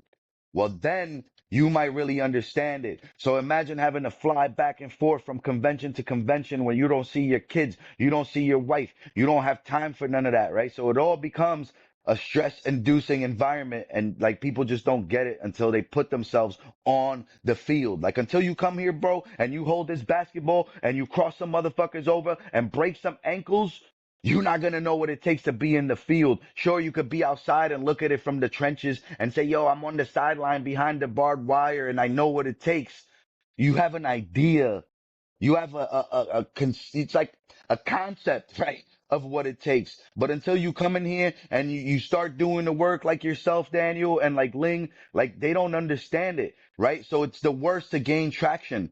People want to have followers. They want to have a publicly accepted platform that's made of multiple hundreds or thousands of people. But they forget in order to get that, you need to come and work. You need to be here every day. You can't just like give up. And on the days you don't show up, you have to schedule that. You have to tell them like, listen, transparency, this would happen. And that helps even more. If like, God forbid something happened bad, share that. Because remember, me sharing what's bad about me and how I dealt with it could help you become a better person. And then you could take that and help the next person be a better person, right? You remember that movie, Pay It Forward? Yeah, great movie. Yeah. We need that. Like we need more of that. Like, you know what I mean? How come there's these great concepts in literature, in media, even in social media, but people forget about it. It's like it comes and then it goes away. And these concepts don't stay stuck with people. Like the movie was great. Yeah, was it great? What did you learn from that movie? Like, did you take anything from that? No? Then you're part of the problem, bro. Cause you're just watching stuff, but you're not you're not comprehending it. You're not really taking this in. Like you're just looking at it. You're not really watching it. You're like briefly glancing. You know what I mean? You missed the point. You missed the point. Yeah, or simply weren't present or receivable to actually take that in. Like, for example, if you eat, and greed takes over, it starts to become very unhealthy, but you keep eating, and here you are, 60 pound more fat, more burden putting on yourself and your belly. And it's the same with all this overload of information and whatnot. This movie will be great, but if you already are full, it's useless. You don't have any room left. You don't That's a have any great room left. analogy, man. It's like I done ingested so much bad that now it's time for the good stuff, for the dessert, right? And we overstuffed ourselves with all the negatives. We got no more room for ice cream, guys. We messed up. No ice cream for you. I'm sorry. You messed up, right? And it's the truth, man. Like we're so like, we forget about the fact of like ingestation, like what we consume. And we only look at that in like a physical term, like consumption of food, of liquids, right? But we don't treat the media that we consume the same way. You guys consume a lot of carbs. You know that? You consume a lot of sugary drinks and fizzy drinks. That's the kind of stuff that people like to see. They like to be entertained, right? You want to be entertained. You don't want to be educated, right? So I found a way, right? What if the person educating you is perceived to be like cool and understands to unpack it in a hip, cool way. So now education doesn't have to be stale, right? Like 2 week old bread.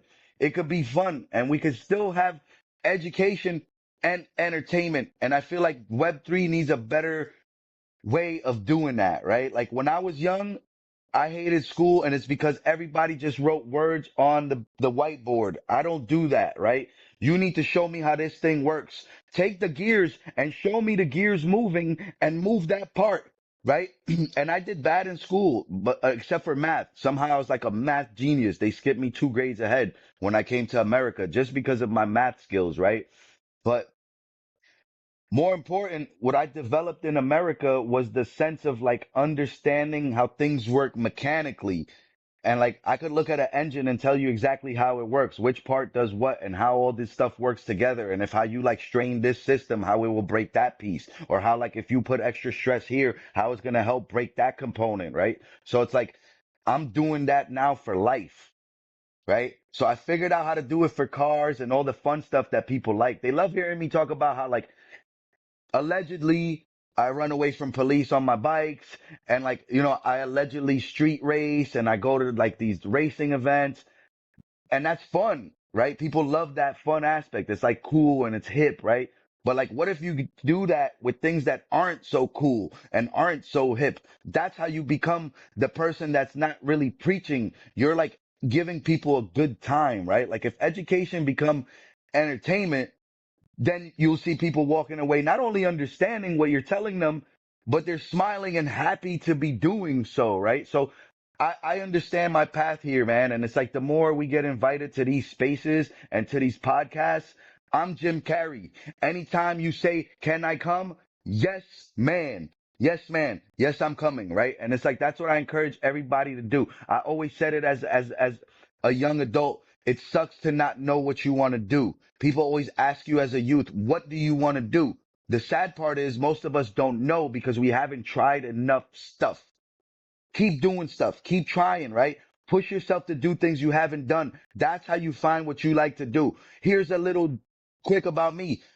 You think that I'm the type of person that always likes being around people because I speak well and I like to convey messages and help people? Not at all. I actually don't like being around people. I hate being in groups. I'd rather be by myself with my wife. I'd rather go do my own thing. I know what I'm doing. I'm good. Like, you know what I mean? I know how to speak things into existence. I know how to manifest. It works. And I always just kept it to myself, right? But the more I do crypto, the more I become the founder that I need to be for my community. the more I've realized who I am as a human and what I like to do. And what I like to do is be a role model and be a social speaker. And that's what I found what my goal is, right? Like I'm the person that makes everybody enthused and I pass my good energy into you. And now you become a vessel of good energy and we have good vibes and we make sure we all do good. And like I'm a motivator, man. And I'm almost like I want to say I'm a manipulator, right? Because I want to use the term in a bad way because that's where it's used like now, right? Like a manipulator manipulates you to do bad things. But what if it wasn't like that? Like, what if you actually got manipulated into doing something good for a change, right? So like, and that's what I encourage everybody. Just go out, find the thing you like, and then you'll see how much things change for you. It's corny and it's like beating a dead horse. But when you find what you like to do, there is no work. There is no time of the day. It doesn't matter. The clock goes right out the window. You have time for everything and everybody all the time. So what would you say is like, Jasmine, like your driving force for doing what you're doing today, and then Liti afterwards? Like, is it different drives? Do you know each other's drive? Why you do what you're doing today with NFTs and so on, or is it different? I mean, it's the same. We just want to strive to do better and be in better places. It's always a strive just to do better and be better people and just learning as we go and pretty much, just going with the flow sometimes, and just being thankful. And it's something you, in particular, you're hoping that this ultimately going to be able to create all the stuff that you do. I mean, I don't hope. I know it's gonna be better for us, down the line. It's not a hope or I think. It's more of like I know it's going to be better. Like I know a year from now we're gonna be living somewhere else and financially wise, living wise, health wise. I know it's gonna be better. But like as an artist, is there something in particular that you wish, like in a grand scale of things, that this is what the potential is, that this kind of work that you do could Um, create?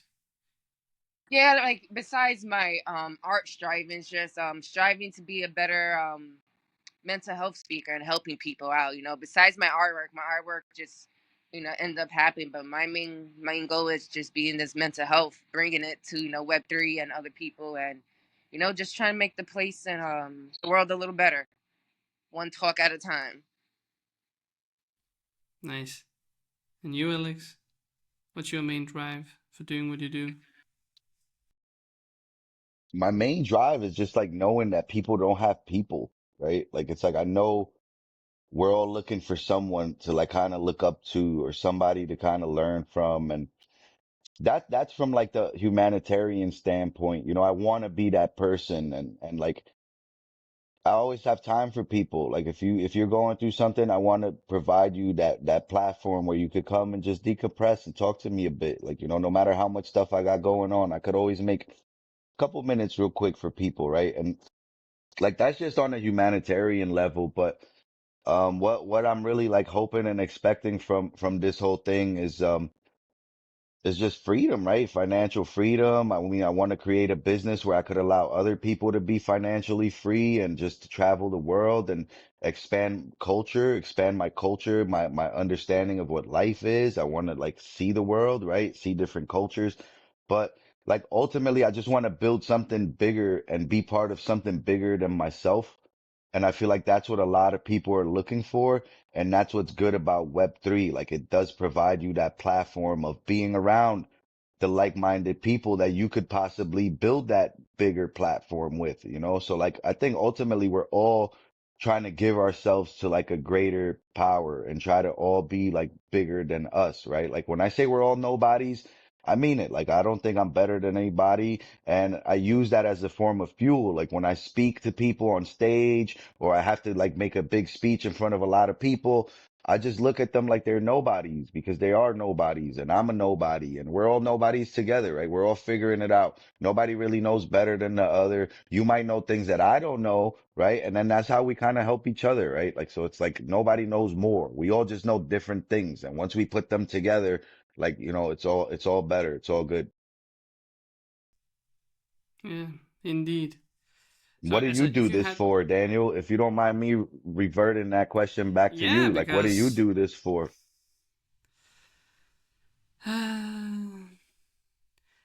I feel like it was kind of obvious that sometimes if you kind of feel like that, well, you have the best of both worlds. Like if you have been in crypto since 18, but you're also a therapist since 2012, and I always kind of been a therapist, and you come into the crypto space more and more, and you kind of find out that there is a gap here, that there is a need that nobody seems to addressing. Well, it's not the most entertaining and joyful area too, so I kind of get it, sure. But sometimes the right thing is not necessarily the most easiest thing to do, but it's the right thing, and that's more like a personal feeling, of course. But yeah, I could just see that because that's the other thing, right? Sometimes people maybe think like, yeah, but what can I do? It's just me, little me. I don't know. What do I have to offer and give? Well, I mean, if KFC, the guy who invented that, did you know why he did it? Well, what No. was his drive? He was already 60 something, wanted to retire, looking at the sheet, and then looking, damn, that's too little. I need to make some more money. Well, what do I have? What do I have to offer? Well, I have a great chicken recipe. I mean, that's something. Okay. Well, then he drove from restaurant to restaurant with one pitch, one deal, that he could get a cut of this increased revenue that will be because of this great chicken recipe. And he drove for many days. I think it was a couple of years actually. And the way he kind of survived, he slept in his car. And what did he eat? Whatever the restaurant Chicken. had in his pitch Oh, when he said like, "Let me taste what you have to compare to my chicken recipe." So that was kind of how he kind of survived and just trying to build this. And eventually, I don't know how the story exactly goes, but it's like a lot of rejections before finally he got the first yes, and then slowly it started to build up. But imagine that. Now it's kind of a big franchise, but that was the main drive of like wanting to get more in his pension. He got too little, and he was so old at the time. So for many people, probably people will think that's too late. There's nothing to be done. Just accept it, and that's it. But he didn't. So it's just to give another perspective. Like, sure, maybe your drive can be whatever. It doesn't have to be noble or that crazy and godlike or Jesus like, but just start where you are and see what you have to offer. There must be something that you feel like, well, I mean, I do have that, and it does seem like that's some kind of value that people like, and well, if you also kind of like to do it, well, then that's definitely also a big plus, especially if you wanted to do it for a longer time so it becomes sustainable. And here's a key thing actually. You remember when you were young, and many people tend to answer when you asked, I don't know what to be when I want to grow up. What should I do? Well, you should just do what you are good at. Well, trick question. You got you fell for my trap card because you can end up being good at something that you actually don't want to be good at. For example, I ended up being usually the tech guy in my schools, different educations I went to.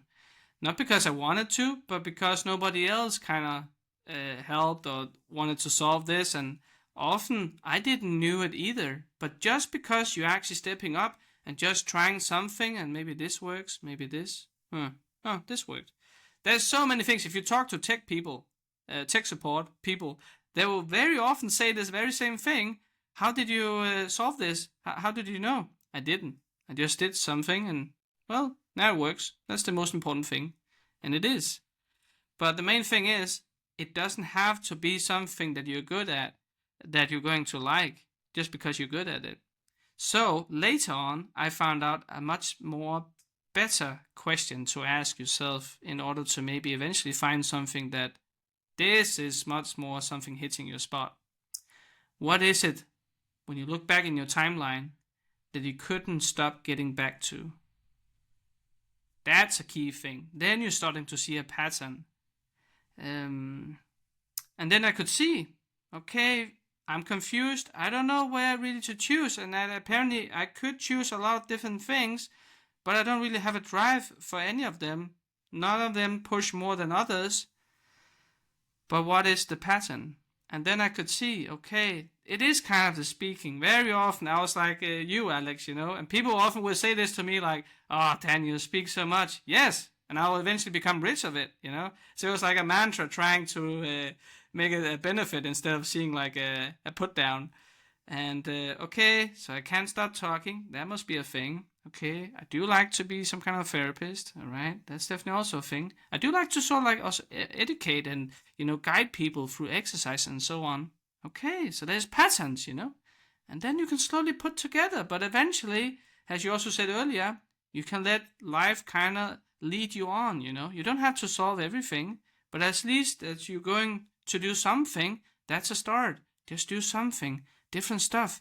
There's so many entrepreneurs, they end up doing great stuff without knowing it, but they just did a lot of stuff, and eventually some of it took off. So I'm curious to both of you guys, what has been a pattern in your life that you could see that it was there all along? I was an artist all along, or like I always pursued these kind of things. So it's not really a surprise, really, that I do what I do now. Are there anything you can relate to that? Jasmine, do you like to start? Yeah, mine would be the bringing the mental health out. Even when I was growing up, I always, if someone was down or someone was in their own little mental funk, I always like was that one person, sit down and talk to them or just be there for their comfort. Because sometimes necessary is not just by talking to people, it's just by checking in on them, letting them know like I am here for you. You do have people who care for you. And it's pretty much, and now even being more about mental health, I'm like, yeah, it kind of feels natural. So it was always pretty much there. Nice. Liti, what's your red pattern in your life? It's a good question. I don't know. I definitely didn't have a pattern of knowing I was an artist. This kind of the artist part of it just kind of happened. I feel like my brain expanded and taught me how to like appreciate the art.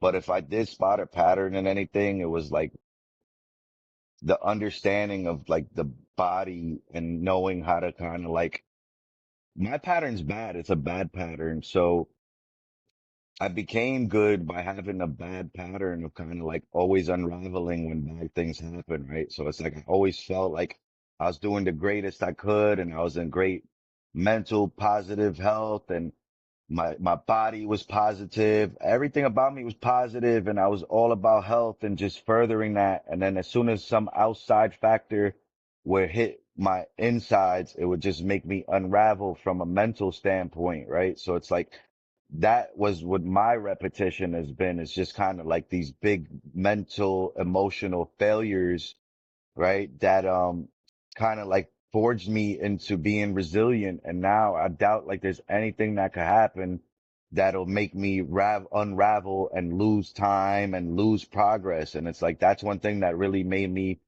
learn that this is what I want to do, right? Because from my own personal experience, I've lost so much time by unraveling and allowing these bad situations to make me degrade, right? So it's like you want to evolve. You want to use these bad situations to make you evolve into the better person, not for degradation to allow you to be degraded into a lesser version of yourself, right?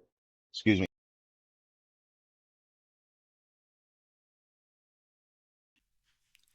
Yeah. Shoot. Sorry. Had to No, sneeze. it's okay. And Ling is Yeah, over here bless you. not feeling well. I think she's like not feeling well. I think she's like throwing up or something. Who?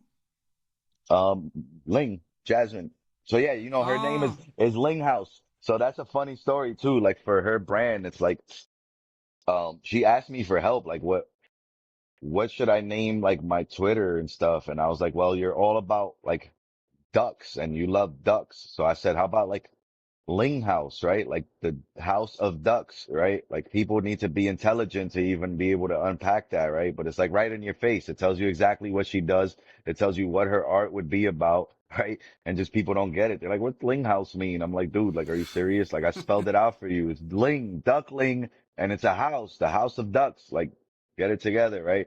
So it's cool, man. Like this whole thing is a process to me, and the repetition aspect of it is a good thing. It helps you practice and it helps you become better, right? So even if you're practicing at things that aren't the most pleasant, it's okay because like it teaches you how to deal with unpleasant things. And then like I said, it helps you push other people to get past these things. And now I have the understanding and I have the mind of saying, well, you know what?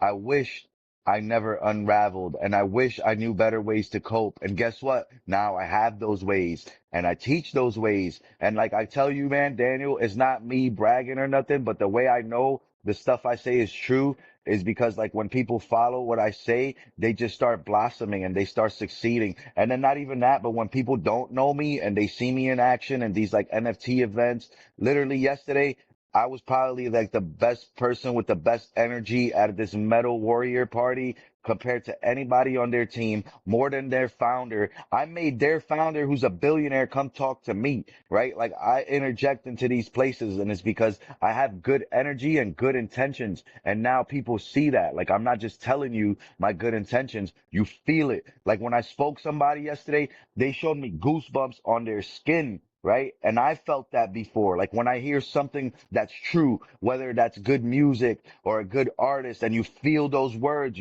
they resonate deep within you, and they come out through your pores, and that's why you have goosebumps, right? You get that chill in your spine, and like to see me give that to people yesterday is just like another form of validation, and like don't get shaken out your path because what you're doing is the correct thing. So it's like with every other day and every other opportunity, I see the abundance that I'm asking for. So whether it's extra work or extra party favors or extra money, we're going to take all of the abundance because we can't be specific on what kind of abundance we're asking for. We want all of it, right? Like when people say less is more, not in Web3. More is more, right? More stuff, more money, more community members, more interactivity, more fun, more engagement, right? So that's what I mean when I say more is more. I don't just mean like be a fat ass and eat more food or more of one thing. I mean like more of everything. Like we need a smorgasbord of everything, right? Like a charcuterie board of all the different meats and cheeses and vegetables. Yeah,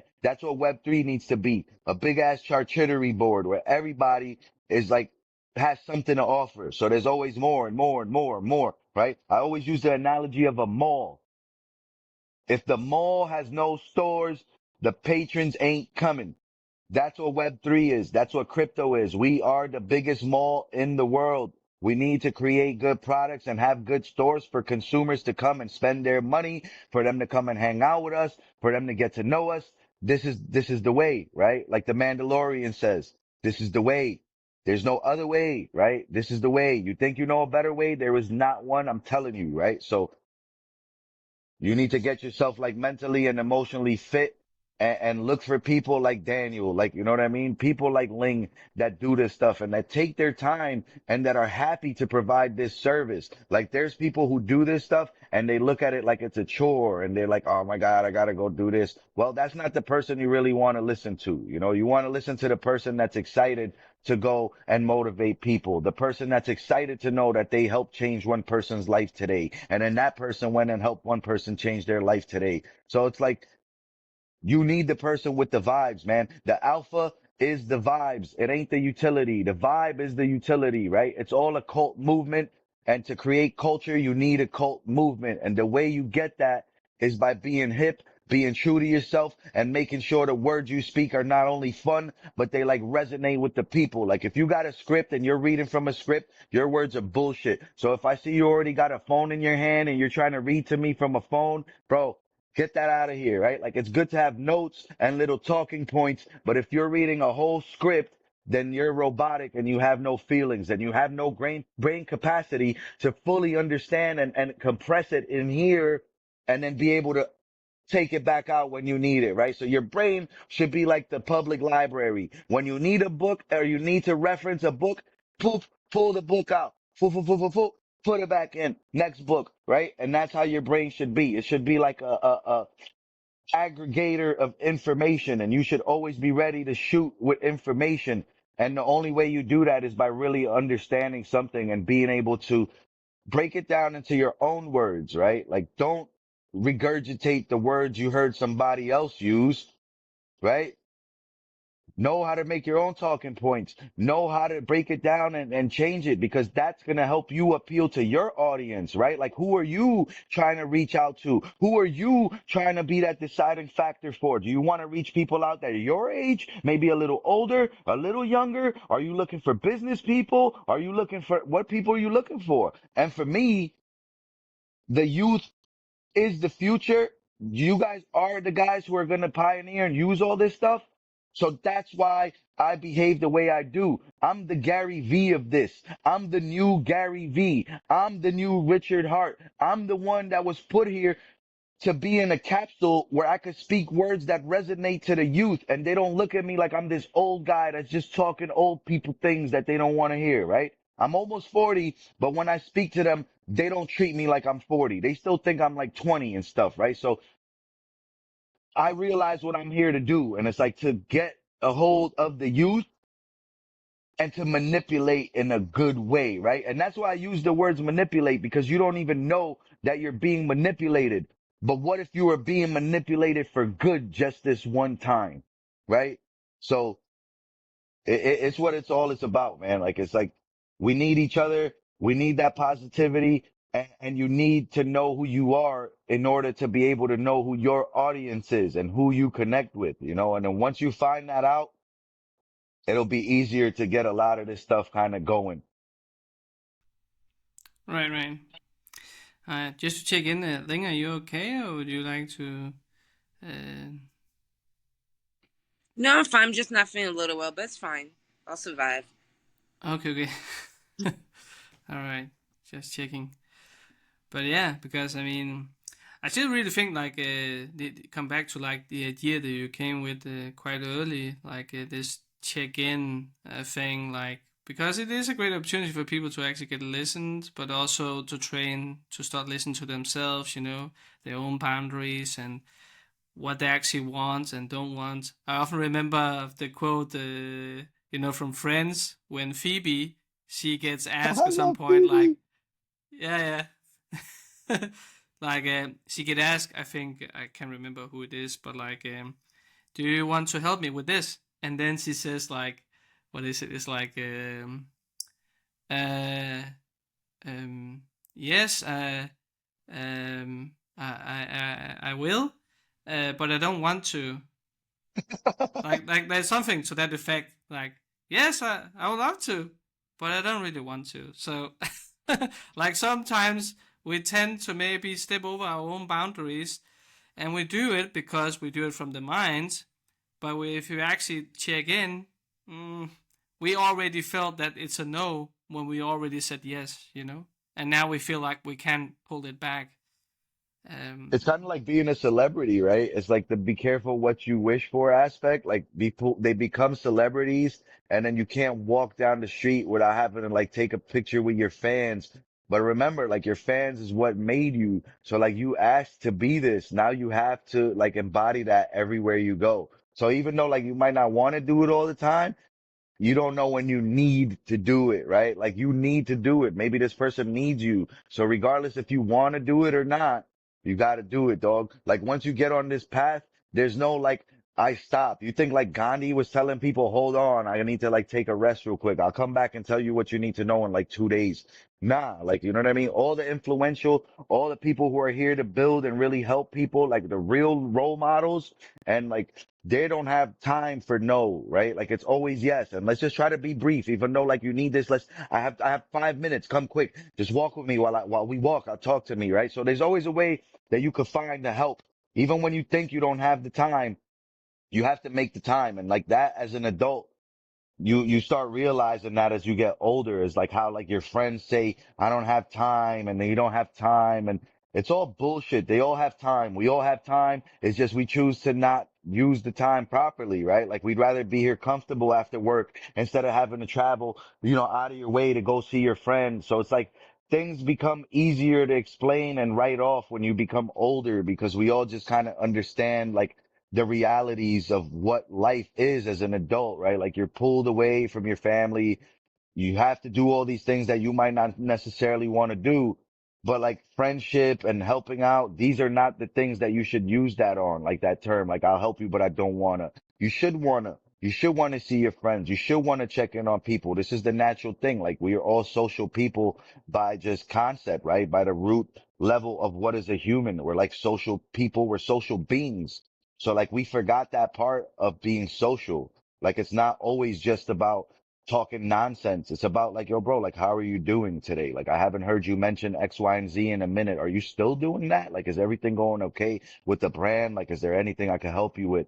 Right? Or, yo, bro, I know you guys just had a marriage the other day. Congratulations. Why don't you come like talk a little bit about it, inspire people to get married, right? Like culturally now it's not really cool to be young and get married, and people are stepping away from that like nuclear family, right? So it's like any little thing that you can check in on is good. It doesn't always need to be a check in on bad things. Like you could check in on somebody's building process. Like, dude, I know you're building this great brand. I know that you were at this stage 2 weeks ago. I'm wondering, did you guys finally succeed with that? Did you make it to the next level of development? Talk to us a little more about it. Just share. People would love to hear your builder's journey. And like, like people don't get it, man. Like when I say like share, share, share, I don't mean just share bad, like share the good, because like the success stories are also what people come to hear, right? You give motivation through the success stories, and you give validation to the system and to the universe that it's not always just bad. Like there are people that do good. There are people that succeed all the time.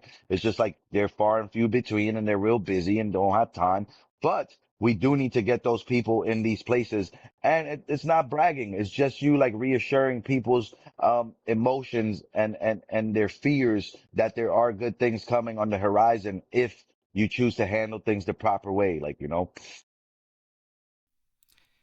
Right. So, what would you guys say, like, that you kind of wish that you knew when it came to taking care of yourself? Like, are there certain tools or habits that I you don't have? wish anything, man. I don't wish anything. I know the process and I trust it. Sure, I wish I could say like maybe I would have learned all this stuff better, but like you can't say that because everybody has their own process and their own journey, and whatever time it takes you to achieve that is what it took. You know what I mean? So it's up to you as the person to really like be open enough here for you to truly understand, right? So it's like if somebody's not really ready, you can't like make it a time thing. Like I wish it was sooner, because that's what I was gonna say. Like I wish it's sooner, but like you can't force that. Like things happen when they're meant to happen. And like when Yeah, you're ready to say evolve that. into that stage, you will do that. You know what I mean? But like when you need to keep working, that's all it would seem like. It's just more work. So like, am I grateful? Yeah. Do I want things to be better? Sure. But it doesn't matter. Like I know where I'm at. And it's like, one thing I will say that I wish I had was less of an ego and more of like a being able to learn from other people's mistakes. I've always been so hard headed where I need to touch the hot iron. I need to see that it's hot. Okay. You could tell me it's hot.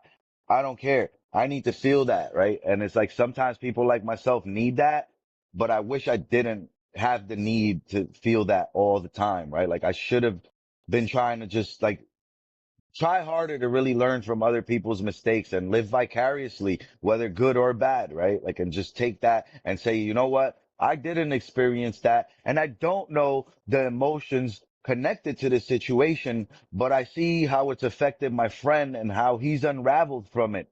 So I have to understand what he's saying is to be the truth. Right.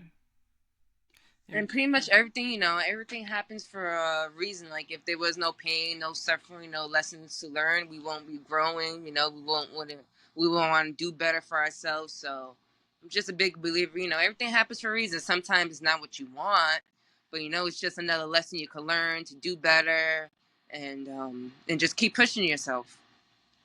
I mean, Andrew That's Tate also says it best, right? Like Andrew Tate, and I hate to mention him because he's got a bad sentiment, but I don't because he's a great leader in certain ways and a great thought leader, right? He also does say a lot of stupid things, right? So, but one thing he said is like, as a man, like you don't get to dictate what things need to be done, right? Like you don't act accordingly of what you want, right? Like you wake up in the morning and you know you have to go to work, so you go to work. You know you have to defend women and be that person that stands up for what's right. You need to do that, right? So like that's the kind of stuff that I take from Andrew, right? Like he teaches men how to be real men. Like don't cry, bro. Like, and it's okay to cry, but I don't mean cry physically. I mean like don't complain and stop putting like these bad sentiments of stuff. Be happy that you have a job. Wake up and go do that job to the best of the ability, right? You need it. So go act like you need it, right? Like, and we not necessarily want to do stuff like you said, right? Like Phoebe, I'll do it, but I don't want to do it. And that, like, Phoebe is one of the biggest chads there is. If anything, Phoebe's on some more of an Andrew Tate top dog, top G than Andrew Tate himself. Like, you know what I mean? Like, Phoebe was the truth. Like, she liked cats. She sung about cats and she was shit at singing, but she still was singing all the time, right? So this is like a real role model. Like, Phoebe's character is a real boss in real life. Like, if that person was real, that person's a boss. That's who you follow. They're not even good at singing, but they're singing. They're so comfortable in their skin that they don't care what you say, right? They love to sing. They love to play the guitar. They don't care. Get out of here, right? I'll do it, but I don't want to do it. These kinds of things really like suggest that this is a high quality person, right? Like, yeah. But then let me rephrase the question because it was more like about like you could maybe say like what is one of your best health secrets and how did you discover it? yeah, one of my biggest health secrets is not physical. It's mental. It's, determination and discipline, right? Like once you have discipline, that is your biggest tool that you could use for anything. And that could be health, that could be in your workplace, anywhere. And this is like the biggest health tool that you could have. It's called, dedication and self motivation, right? Like once you could motivate yourself, you can motivate others. And like once you have dedication, you'll never be shaken off the path. You could just always just keep going straight, regardless of any path that has any obstruction in the road. You always know how to go around it, circumvent that, but not let it affect you where you need to unravel, right? Like it's okay to be upset for 2 seconds, but just get back on that train and let's keep going, right? Like we don't need to announce that. Like it's not the airport. We don't need to announce things all the time, right? So determination and self motivation. Once you have those two things, those are the key to unlocking true evolution and true progress and great benefits that will just be ever endless. Like forever, you will have new things that you could develop on by having those two things. And how did you discover it? Oh man, I discovered the dedication and the consistency part of things. I earned that through just time in the market, right? And I don't think you could like, maybe you could just think about it and build it up yourself without having life happen. But for me, I've had a lot of experience dealing with life and doing bad things and being the opposite of what I'm telling you to do. So like by doing the wrong thing over and over and over again, I now know what the right thing is, right? So that's how I know and speak it with conviction. I know it to be the truth because I felt the other side and that was not good, right? And self motivation, the way I developed that was just in a sense of need, right? Like sometimes when you get pushed in the ocean and you don't know how to swim, some people evolve and they just learn that skill. And for me, I realized that there's not too many self-motivated people that are not only self-motivated, but know how to unpack it and put that brick in somebody else's back. And the necessity of that utility is what made me want to be that. So I wanted to become that. And that's why I found it because I wanted to have it so bad that I got it. And it was for a selfless reason. Like it's only to be able to put that in somebody else. I see. Ling, are you still there? Yeah. So yeah. What is one of your best health secrets, and how did you discover it? Um. Well, one of my best health secrets is making sure you're in a a good mindset, a good health, and having a good understanding. Because a lot of people are different. Everyone's different. Everyone deals with stuff differently. So just having a better understanding of people, how certain people work, and realizing the different emotions of people. Some people are more sensitive than others. What might work for someone might not work for the next. So just being a very understanding and patience, and having a lot of patience. Patience, is probably like one of the big things. Having patience. And have you kind of discovered that from somebody or somewhere? I mean, just dealing with real life stuff, certain situations, you have to have patience. Because if not, you're just going to give up and, not go back to it. But patience would take you far in places. Yeah, it's a good point. What area around your health do you still work with that you maybe want to ask the next guest about? Well, my major question is why people are so afraid to speak about mental health. Like, why people so afraid if there's something they could do better from themselves. Like, is it a social thing? Is it the media that has people scared? Because that's like probably one of the worst, the main mental health reasons. Because you'll go on Instagram, people could paint this picture perfect lifestyle. Meanwhile, it's not. So, Yeah, it's a good question. What would your question be? That be the same, Liti, or?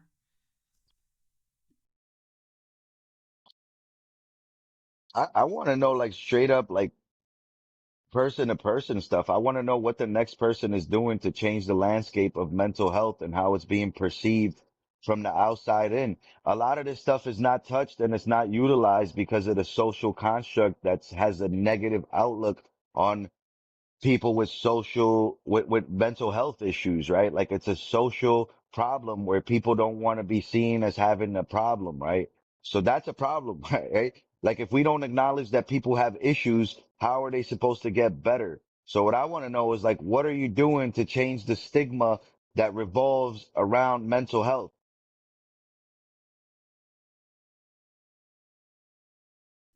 Yeah, that's a good point.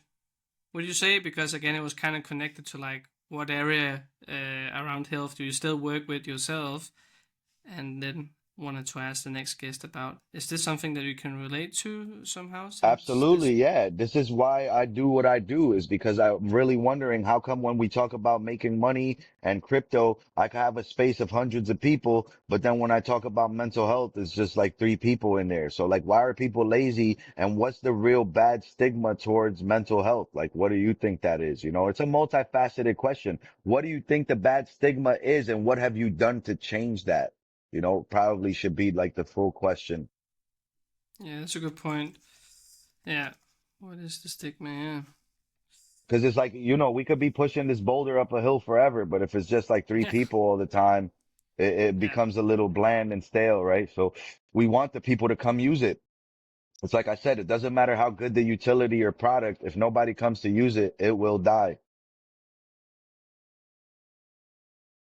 yeah, for sure. Yeah, those are really great questions. I'm almost out of question. Do you have some questions? We went around a lot. Any thoughts or anything I popped think this up is a that? great thing you're doing, man. And I want to be more involved. And if there's any time where like you don't have anybody for the week and you want people, we're always here, brother. And it's like, you know, the more people that have the like-minded attitude and that drive and that like self-motivation, like I said, which you obviously have, like that's the people we want to work with. And it becomes good for everybody else because it's a natural thing. Like you see the conversation we had here today. It wasn't it was selfless. We all just had fun talking, getting to know each other. And then if we could have helped one person just by them watching this, then great. And if we could rinse and repeat that all the time, well, Ling will get better at talking. You know, you'll get better at interviewing. I'll get better at, all of the above, right? So we could all just decompress and use each other to grow and get better. And it's like, it's okay to use each other. That's what we're here for, right? Like there's a bad negative connotation to when you say you use people. No, bro, we're all tools. If you don't use the tool next to you, then who messed up? You for not using them, or the guy who's utilizing everybody like they should be used? Yeah, that's a good point. And I have a quick Anything suggestion, else? man. I've been trying to Yeah. make something into the metaverse. So like, you know how we're here talking and we see each other? Well, how cool would it be is if we get a 3D artist to create a stage for us where we have our 3D models that look like us sitting there and we talk. And like, we don't have to be like with our fucking camera in our hands, right? We just have the characters talk and they're puppets, a representation of you and I and Ling. And like, I think this is a really cool idea. And we could start like some really cool mental health podcasts where it's not really just for mental health. It's about any kind of health, right? Financial, physical, mental. Like, I think that's the problem. It's like we put ourselves in a box and we say that we're mental health. Well, we should be like health, period, right? Like it's all about health no matter what. All these three things converge and ruin your mental health regardless, right? Like your physicality helps ruin your mental health, right? Your financials could help put you in a bad mental health place. So it's like all these things are kind of, correlated together and they're kind of like just running parallel to the same train, right? So we're all like running parallel, but it's the same. Like it's all causing stress. So it's like different lines of stress. Yeah, and then I mean, a way to make it more useful as well. I think if we had to do that kind of idea, I just got this picture of like then for each of these avatars there could be something connected to it, so people actually can click on it or actually see, like if it's mental health related. What is the experience like? I saw like almost like the military, like you get certain medals for certain stuff you've gone through. Oh, sick. Imagine if Yeah, we yeah. had similar stuff for that, but with mental health wise. Oh, who's this guy? So instead of like, oh, fancy titles and whatnot, then it's more like about, okay, this guy actually went through depression or like had a narcissist as a parent, or whatever other stuff, but then overcame that, like what's the pros and cons, sort of, that this person went through, despite of all these diversities, challenges. It was just an idea that to add It's a an great extra idea. element to it because Yeah. When you were in school, you wish that the teacher gave you that sticker, right? So that's what that is. Like you're like kind of like rewarding people with a badge for like things they've overcome. That's pretty cool, man. Like everybody likes free things, but it's like better to get something free that really resonates with you, right? Like look at me. My brand, we're monsters and monster trainers, right? Like we love badges. We collect badges. That's what we do. We love badges. The more badges I could get, the better it is. So yeah, the you make a problem good with the point. badge, the stars in the schools that you're referring to as an example, that tended to create the behavior that people don't make mistakes, that it's wrong to do it, Mm, and it's no, we just have to do it perfectly every time. So we better do whatever we did forever without trying anything new because we might fail with that. Then we don't get the sticker. So in this case, this could maybe create a different pattern, and again, the stigma could be slowly loosened a bit, because we certainly turn it all around. That it is kind of like we say it to the military people, right? Thank you for your service. You did this and this. We kind of yo, should do this maybe to our elderly people when it comes to like, damn, it's amazing like what you went through as a kid, and like you went through the depression age and you went through 3 wars and yeah, you also had the depression and you got to be a lone dad. You still managed to do that, and like all these kind of stuff that people maybe just see like, yeah, that's just one life.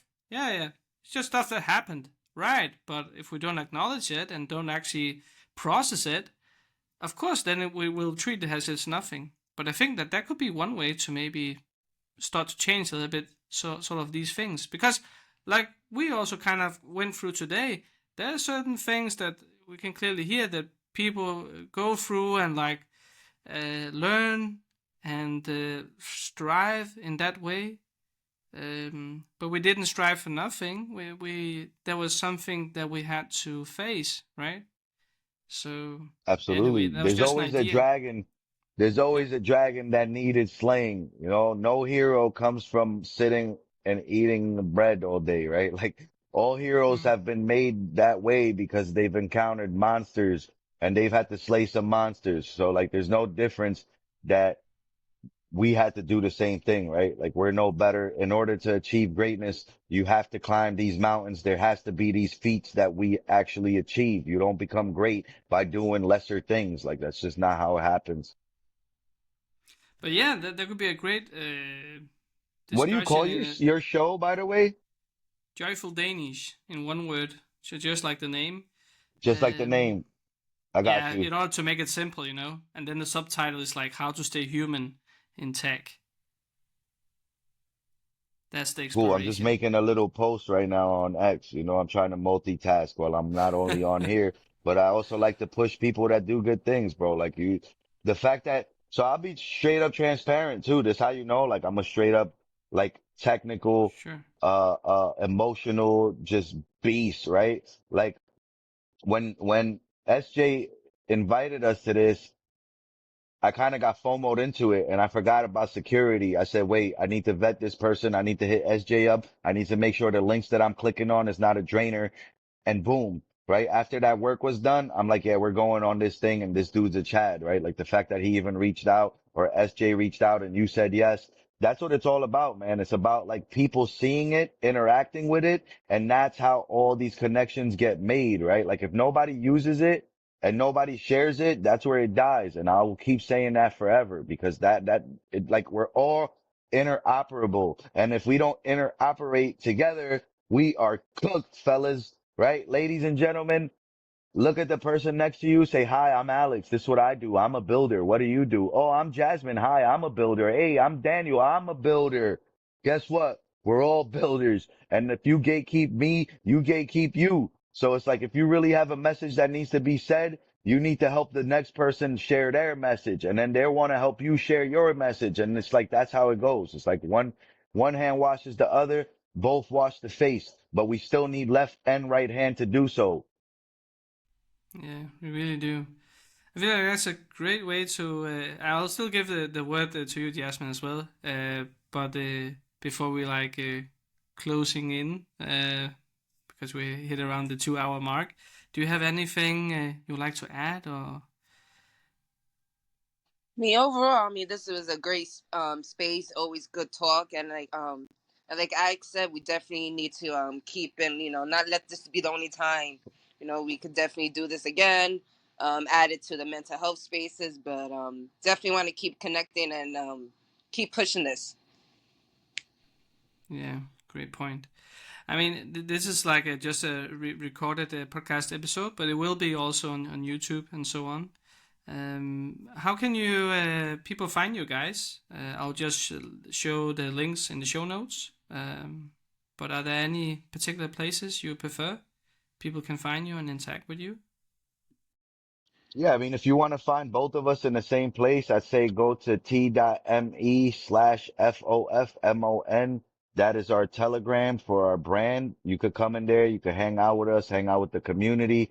If you're looking to see exactly what we do, you could find Jasmine at Ling_Haus, or you could find me at Alex Saulin or Lidiverse, right?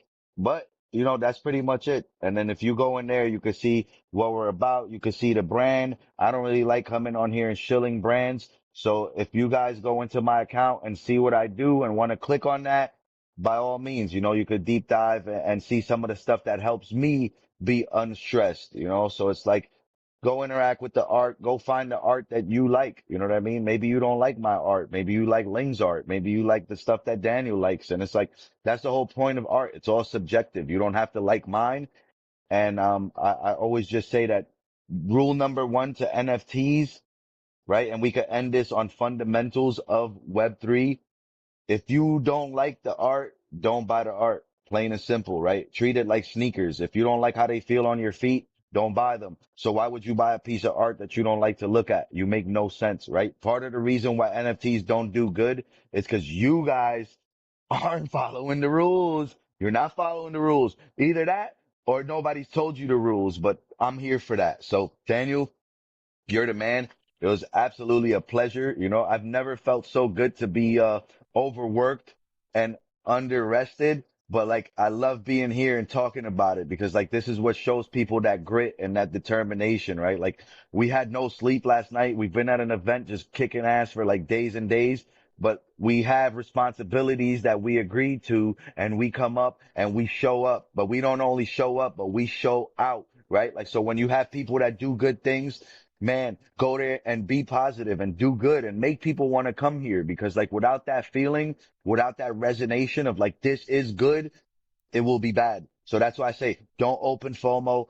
Don't open FUD, right? Like don't do these things. Like do your own research. If it's something that you truly believe in and you want to work with, deep dive right into there, right? First dip your toe, make sure the water's warm, make sure it's your liking of temperature, right? But then after that, bro, if it's good people, you're good people, the story's good, everything's good, there's nothing else to do but to deep dive and jump into that water. So thank you, Daniel, man. You guys, you and SJ are like always some of the most positive people. And I always say, if you guys aren't on Pulse Chain, I don't know where the hell you're at because these are the smartest, most kindest people. So the fact that we're being looked at in a bad stigma, dude, you guys need to stop buying tops and learn how to really be with the market. Buy bottoms and sell tops, right?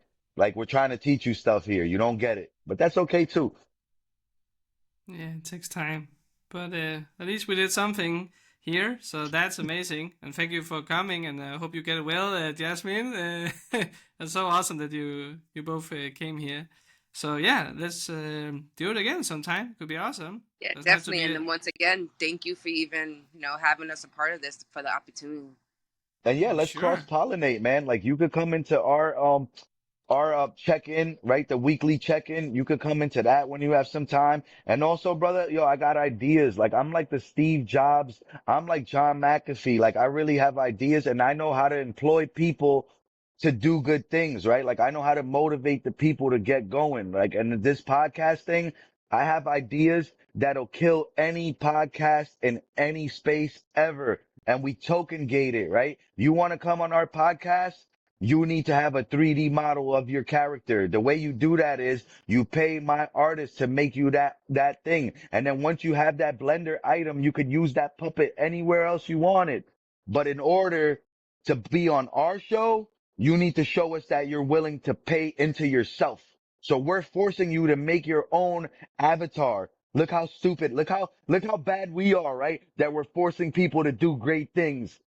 And how fun is it to everybody else to make it Web3 as a metaverse where you look like you, but the digital version? If we're all going digital, then why do I need to hold this phone in my hand? Why can't I not just have a microphone and let my avatar do the hand gestures and do the lip syncing and do the walking around? Why not? And that's way more fun. That's interactive. That's educational and that's entertaining. Yeah, Remember, no guys, in possibilities. Web3, if you don't have education, if you don't have entertainment, and you don't have interaction, you're done.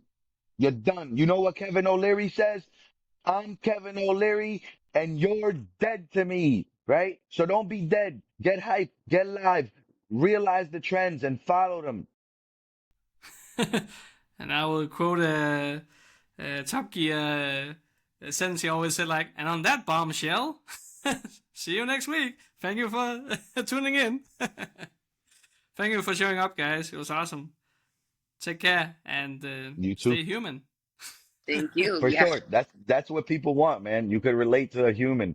You can't It's relate to important. somebody who's like got all these other grandiose ideas that he's trying to tell you. You know, that's why I don't even show my brand anymore. I just tell you what I'm trying to achieve. And then you go, by the way, what is it you do actually? And then when I tell them, they go like, holy shit. Like, why didn't you tell me that? And it's because like, bro, you're going to find out what I do. Don't worry about that. Like that happens. We're going to get to talk about that later, right?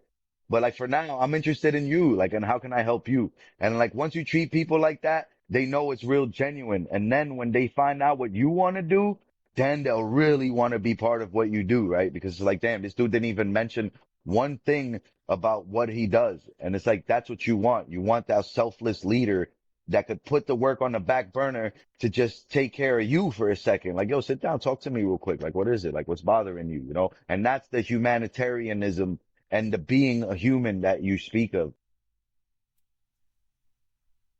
And on that note, thank you for coming. Again, I did another one. Make me stop. Somebody shut my mouth. Take my mic. Do something. Have Alright, a can I good do one, that? everyone. Stay blessed. Stay human. Nice. Thank you. Thank you for saying it. Thank you. Take care. You too. Joyful Danish. Stay human. Is it even still possible to stay human? Maybe it's not too late.